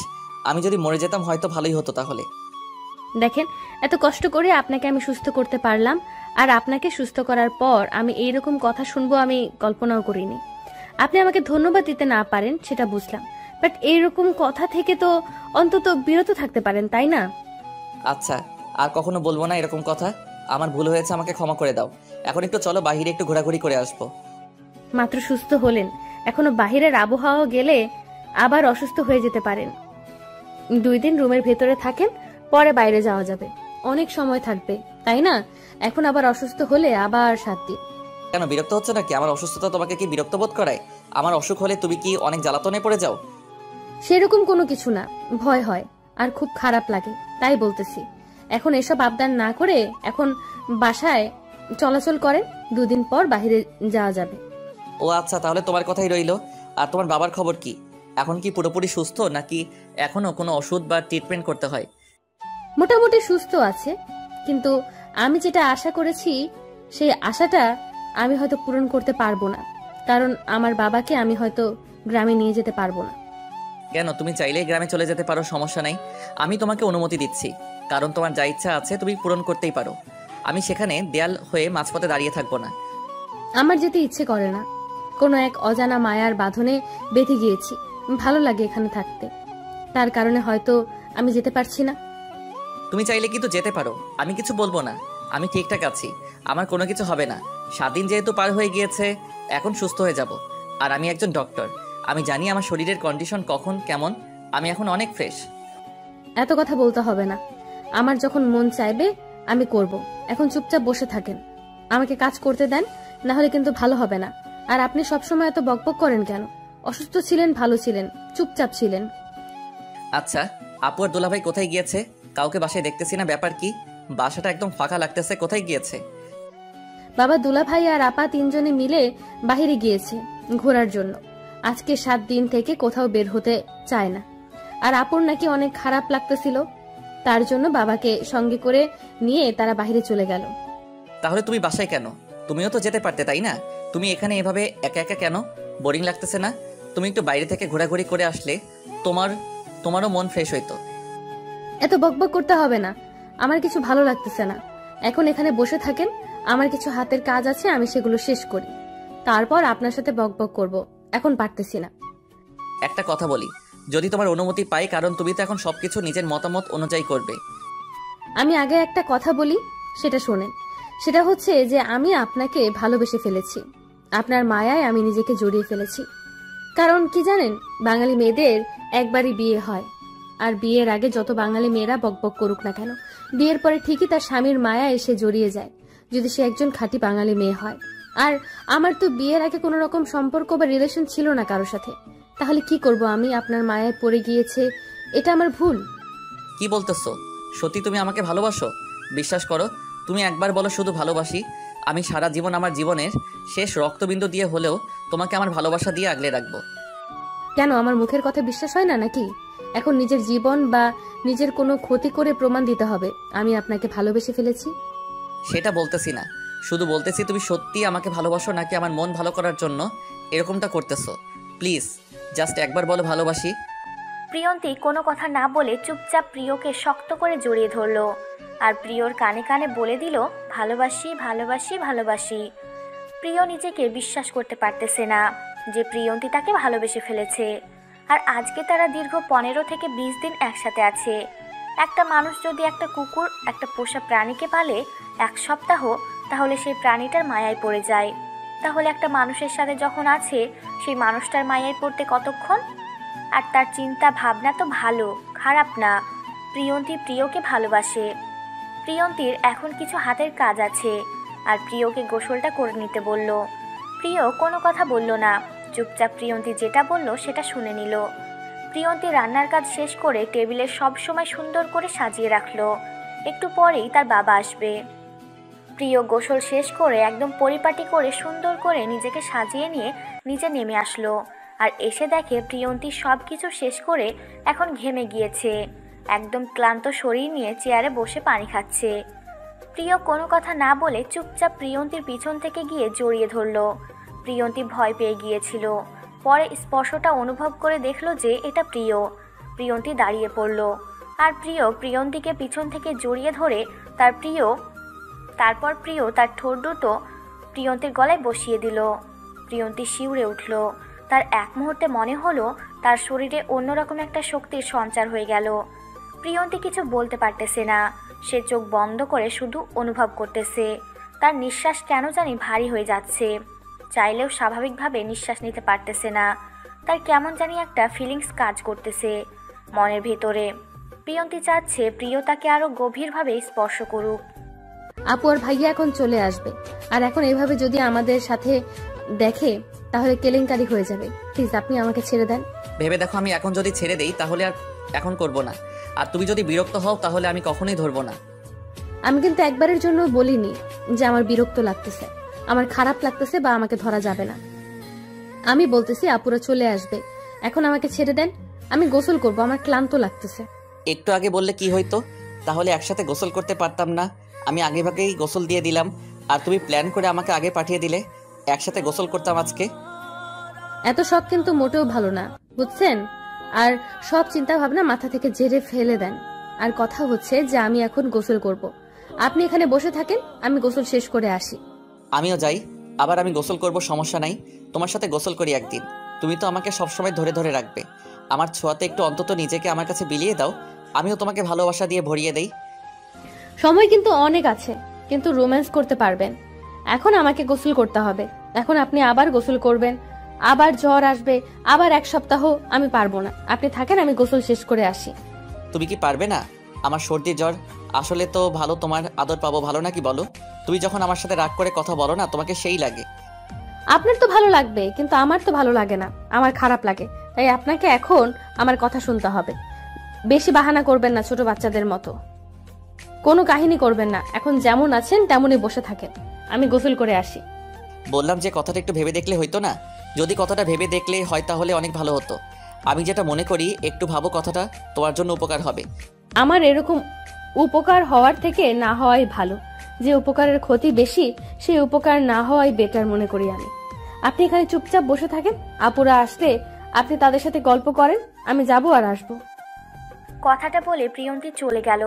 প্রিয় প্রিয়ন্তীর হাত ধরে রাখলো কিছুক্ষণ, কিন্তু প্রিয়ন্তী যখন রাগ দেখালো তখন প্রিয় হাত ছেড়ে দিতে বাধ্য হলো। প্রিয়ন্তী গোসল করতে লাগলো, আর এদিকে প্রিয়সী আর মাহিন সাথে প্রিয়ের শ্বশুর আব্বা যান সবাই একসাথে চলে আসলো। কিছু শপিং করেছে, তারা ঘোরাঘুরি করেছে, এসব নিয়ে গল্প করতে লাগলো প্রিয়সী। প্রিয়র অসুস্থ হওয়ার গল্প শুনতে লাগলো, আর প্রিয়ের একটু সুস্থতা দেখে সবাই অনেক খুশি হলো। প্রিয় বাহিরে এসে বসে আছে, সবাই তার ভালো মন্দ জিজ্ঞাসা করলো, কথা বলল। তারপর প্রিয়ন্তী গোসল শেষ করে নিচে এসে দেখে সবাই খাবার টেবিলে তার জন্য অপেক্ষা করতেছে। প্রিয়ন্তী এসে বসে পড়ল প্রিয়ের পাশে। সবাই খাওয়া দাওয়া শুরু করলো। খাওয়া দাওয়া শেষ করে প্রিয়ন্তী উঠে সব কাজ করা শুরু করলো, কারণ প্রিয়সী অনেক অসুস্থ, প্রেগনেন্ট, আর এখন এই অবস্থায় তাকে কাজ করতে দেওয়া যাবে না। তার জন্য পুরো কাজ এখন প্রিয়ন্তীকে করতে হয়। বিকেল গড়িয়ে সন্ধ্যা হয়ে আসলো, সবাই যে যার রুমে গেল। প্রিয় যেহেতু অসুস্থ, তাই তাকে আগেই রুমের ভিতর নিয়ে গিয়েছে প্রিয়ন্তী। বিছানায় শুয়ে পড়ল প্রিয়ন্তী প্রিয়ের গায়ের কাঁথা এলিয়ে দিল। প্রিয়ন্তী রুম থেকে বেরিয়ে তার বাবার সাথে কিছুক্ষণ গল্প করলো, তার বাবার কিছু লাগবে কিনা জিজ্ঞেস করলো, তার বাবার সাথে খুনসুটি কিছুক্ষণ আড্ডা দিল। তারপর যে যার রুমে চলে গেল। রাত্রে কেউ ডিনার করবে না আজকে, কারণ তাদের নাকি কারো ডিনার করার ইচ্ছে করতেছে না। সন্ধ্যার আগে আগে খাওয়া দাওয়া করেছে তার জন্য। প্রিয়ন্তী আর এদিক ওদিক সময় নষ্ট না করে রুমের ভিতর চলে আসলো। তার শরীরটা কেমন যেন করতেছে, অনেক দিন থেকে ঘুমায় না তো, আজকে রাত্রে ঘুমাবে। রুমে এসে শুয়ে পড়ল সোফায়, আর প্রিয় সেটা দেখে অবাক হলো। তার মানে এই কয়েকদিন প্রিয়ন্তী বিছানায় ঘুমায়নি, প্রতি রাত সোফায় ঘুমিয়েছে। কি হলো, তুমি ওইখানে শুয়ে পড়লে যে? বিছানায় শোবে, আজকে থেকে এখানে আসো। আমি এখানে ঠিক আছি, আমার এখানে ঘুম অনেক ভালো হয়। আপনি থাকেন, আপনার সমস্যা হবে না। মেজাজ গরম করাবে না, যেটা বলতেছি সেটা করো। এখানে আসতে বলেছে, এখানে আসো, মাথা গরম হওয়ার আগে। আর বেশি কথা বলো কেন? বলতেছি তো আমি এখানে ঠিক আছি, কোনো কথা না বলে এখন আপনি ঘুমিয়ে পড়েন। আর আপনি মাত্র সুস্থ হলেন, আর এখানেই আমার উপর রাগ দেখানো শুরু করে দিয়েছেন। আর একটা কথা বলবে না, যেটা বলছি সেটা করো। এখানে আসো তাড়াতাড়ি, খুব তাড়াতাড়ি। আমার খারাপ লাগতেছে, আর আমার প্রচুর ঠান্ডা লেগেছে। আসো। কি হয়েছে? এসেছি, এখন কি করতে হবে বলেন? আপনার ঠান্ডা লাগতেছে মানে? আপনাকে বললাম না বেশিক্ষণ গোসল করবেন না, আর আপনি তো আবার গোসল করার জন্য উঠে পড়ে লেগেছিলেন। এখন তুমি আমার পাশে শুয়ে পড়বে, আর কোনো কথা বলবে না। এখন চুপচাপ সুন্দরভাবে আমার পাশে শুয়ে থাকো, আর আমি তোমাকে জড়িয়ে ধরে ঘুমিয়ে যাব। আমি পারবো না, আমার লজ্জা করে। আপনি একা শুয়ে আছেন, একা কত সুন্দর লাগতেছে, আমি আপনার পাশে শুয়ে থাকতে পারবো না, লজ্জা করতেছে, আমি গেলাম। প্রিয়ন্তীকে কোনো কথা বলার সুযোগ না দিয়ে একটান দিয়ে তার উপরে প্রিয়ন্তীকে নিয়ে নিল। প্রিয়ন্তী কখনো কল্পনা করতে পারেনি যে এরকমটা হবে। আর প্রিয়ন্তী চুপচাপ প্রিয়র চোখের দিকে তাকিয়ে আছে এক দৃষ্টিতে, আর প্রিয়ন্তীর দিকে এক দৃষ্টিতে তাকিয়ে আছে। হঠাৎ করে প্রিয়ন্তী ঠোঁটে নিজের ঠোঁট দুটো ডুবিয়ে দিল। প্রিয়ন্তীর শরীরের ভিতর মনে হচ্ছে যে 11,000 কারেন্টের ভোল্টেজ বয়ে গেল। প্রিয়ন্তীর মাঝে একটা অন্যরকম ফিলিংস কাজ করতেছে। আর প্রিয়ন্তীর স্পর্শকাতর জায়গাগুলোতে স্পর্শ করতে লাগলো। প্রিয়ন্তী নিজেকে অন্য জগতে কল্পনা করা শুরু করে দিল। প্রিয়ন্তীর ঠোঁট থেকে নিজের ঠোঁট দুটো সরিয়ে প্রিয়ন্তীর বুকে নিজের ঠোঁট দুটো বসিয়ে দিল। আর প্রিয়ন্তীর মনের ভিতর মনে হচ্ছে যে তোলপাড় হয়ে গেল। প্লিজ আমাকে ছেড়ে দেন, আমি পারবো না, আমার পক্ষে সম্ভব না। আমার মনে হচ্ছে না আমি এসব করতে পারবো। তুমি তো আমাকে ভালোবাসো, তাই না? তার মানে তুমি আমার ভালোবাসাটা অনুভব করো, আমার স্পর্শগুলো অনুভব করো। দেখবে অনেক ভালো লাগবে। আর আমাদের তোর ভবিষ্যৎ প্রজন্মকে নিয়ে আসতে হবে, তাই না? আমার কেন জানি মনে হচ্ছে আমি পারবো না, প্লিজ আমাকে ছেড়ে দেন। আমার দ্বারা হয়তো হবে না, আমার কেমন লাগতেছে, আমি পারবো না, আমাকে ছেড়ে দেন। তুমি পারবে, শুধু চুপচাপ আমাকে ভালোবাসতে দাও আর তুমি তোমার ভালোবাসাটা অনুভব করো। তুমি ভালোবাসার প্রতিফলন ঘটাতে দিবে কি না আমাকে? তাই বলে এইভাবে অন্য কোনো ভাবে হয় না। আমি কেন জানি সহ্য করতে পারতেছি না, আমার কেমন লাগতেছে, আমার পক্ষে সম্ভব না। আমার শরীরের ভেতর কেমন জানি শক্তিহীনতা কাজ করতেছে। কিচ্ছু হবে না, তুমি শুধু ভালোবাসাকে উপলব্ধি করো, তাহলে দেখবে যে সব কিছু ঠিকঠাক হয়ে যাবে। আর চুপচাপ থাকো তো, এখন আমাকে আদর করতে দাও, এর মাঝে ডিস্টার্ব করবে না তুমি। কথাটা বলে প্রিয়ন্তীকে চুপ করিয়ে রাখলো, কারণ তার বিষয়টা ভালো লাগতেছিল, অনেক আরামদায়ক লাগতেছিল। দুজনের ভালোবাসার সাগরে তলিয়ে গেল, তাদের ভালোবাসার বহিঃপ্রকাশ করে দিল। শেষ পর্যন্ত তারা একে অন্যকে স্বামী স্ত্রী হিসেবে গ্রহণ করে নিল। ভালোবাসাটা এক একজনের কাছে এক এক রকম, সবার জীবনে ভালোবাসাটা কিন্তু একরকম হয় না। কারো জীবনে ভালোবাসা কালবৈশাখী ঝড়ের মতো, আবার কারো জীবনে ভালোবাসাটা বসন্তের বকুল ফুলের মতো। তাই ভালোবাসার সংজ্ঞাগুলো সবসময় আলাদা হয়। সবার কাছে ভালোবাসাটা ফুলের মতো হয় না, কারো কাছে কাঁটার মতো হয়। কারো জীবনে ভালোবাসাটা বিষাক্ত করে দেয়, আবার কারো জীবনটা রঙিন করে দেয়। এখানে প্রিয়ন্তী ক্যারেক্টার দুটো সম্পূর্ণ কাল্পনিক, শুধু আপনাদের ভালো লাগার জন্য তৈরি করা হয়েছে। এটা কখনোই বাস্তবমুখী হওয়া সম্ভব নয়। গল্পটা সম্পূর্ণ আপনাদের বিনোদন দেওয়ার জন্য বানানো হয়েছে, তাই বিনোদন হিসেবে নেবেন। অনেক ভালোবাসার সাথে মিলে যায় এরকম ভালোবাসার গল্পগুলো, কিন্তু আমার চোখে বা আমার জানা মতে এরকম কোনো ভালোবাসার ঘটনা ঘটেনি। কিন্তু এটা আমার মনের কাল্পনিক একটা ধারণা থেকে প্রাপ্ত। আপনার ভালোবাসাটাকে আপনি উপলব্ধি করেন, ভালোবাসার গল্পও শোনেন, বিনোদন নেন। আপনার ভালোবাসার মানুষকে ভালোবাসুন। ভালোবাসার গল্প কিন্তু খারাপ দিক ভালো দিক দুটোই থাকে। আপনি খারাপ দিকটাকে বর্জন করে ভালো দিকটাকে গ্রহণ করুন। আমরা এখান থেকে বিদায় নিচ্ছি। ভালো থাকবেন, সুস্থ থাকবেন। আর গল্পটা কেমন আছে কমেন্ট বক্সে জানিয়ে দেবেন। আর এই গল্পটা সিজন 2 যদি কেউ শুনতে চান, বা পরবর্তী তাদের জীবনে নতুন বিবাহিত দম্পতির জীবনটা কেমন হয় সেই সম্পর্কে ভালোবাসার খুনসুটি, একদম ভরপুর খুনসুটি ভালোবাসার গল্প শুনতে চান, তাহলে অবশ্যই আপনাকে কমেন্ট করে জানিয়ে দিতে হবে। আর আমি গল্প সিজন 2 শুনতে চাই, এরকম কমেন্ট একসঙ্গে 10টা করে কমেন্ট করতে হবে। তাহলে আমি সেই হিসেবে ভেবে দেখব যে আপনাদের চাওয়ার চাহিদাটা কেমন। যদি আপনারা শুনতে চান তাহলে প্রতিজনকে 10টা করে কমেন্ট করতে হবে। এখন আপনাদের উপর ডিপেন্ড করবে সিজন 2 আসবে কি আসবে না। ধন্যবাদ।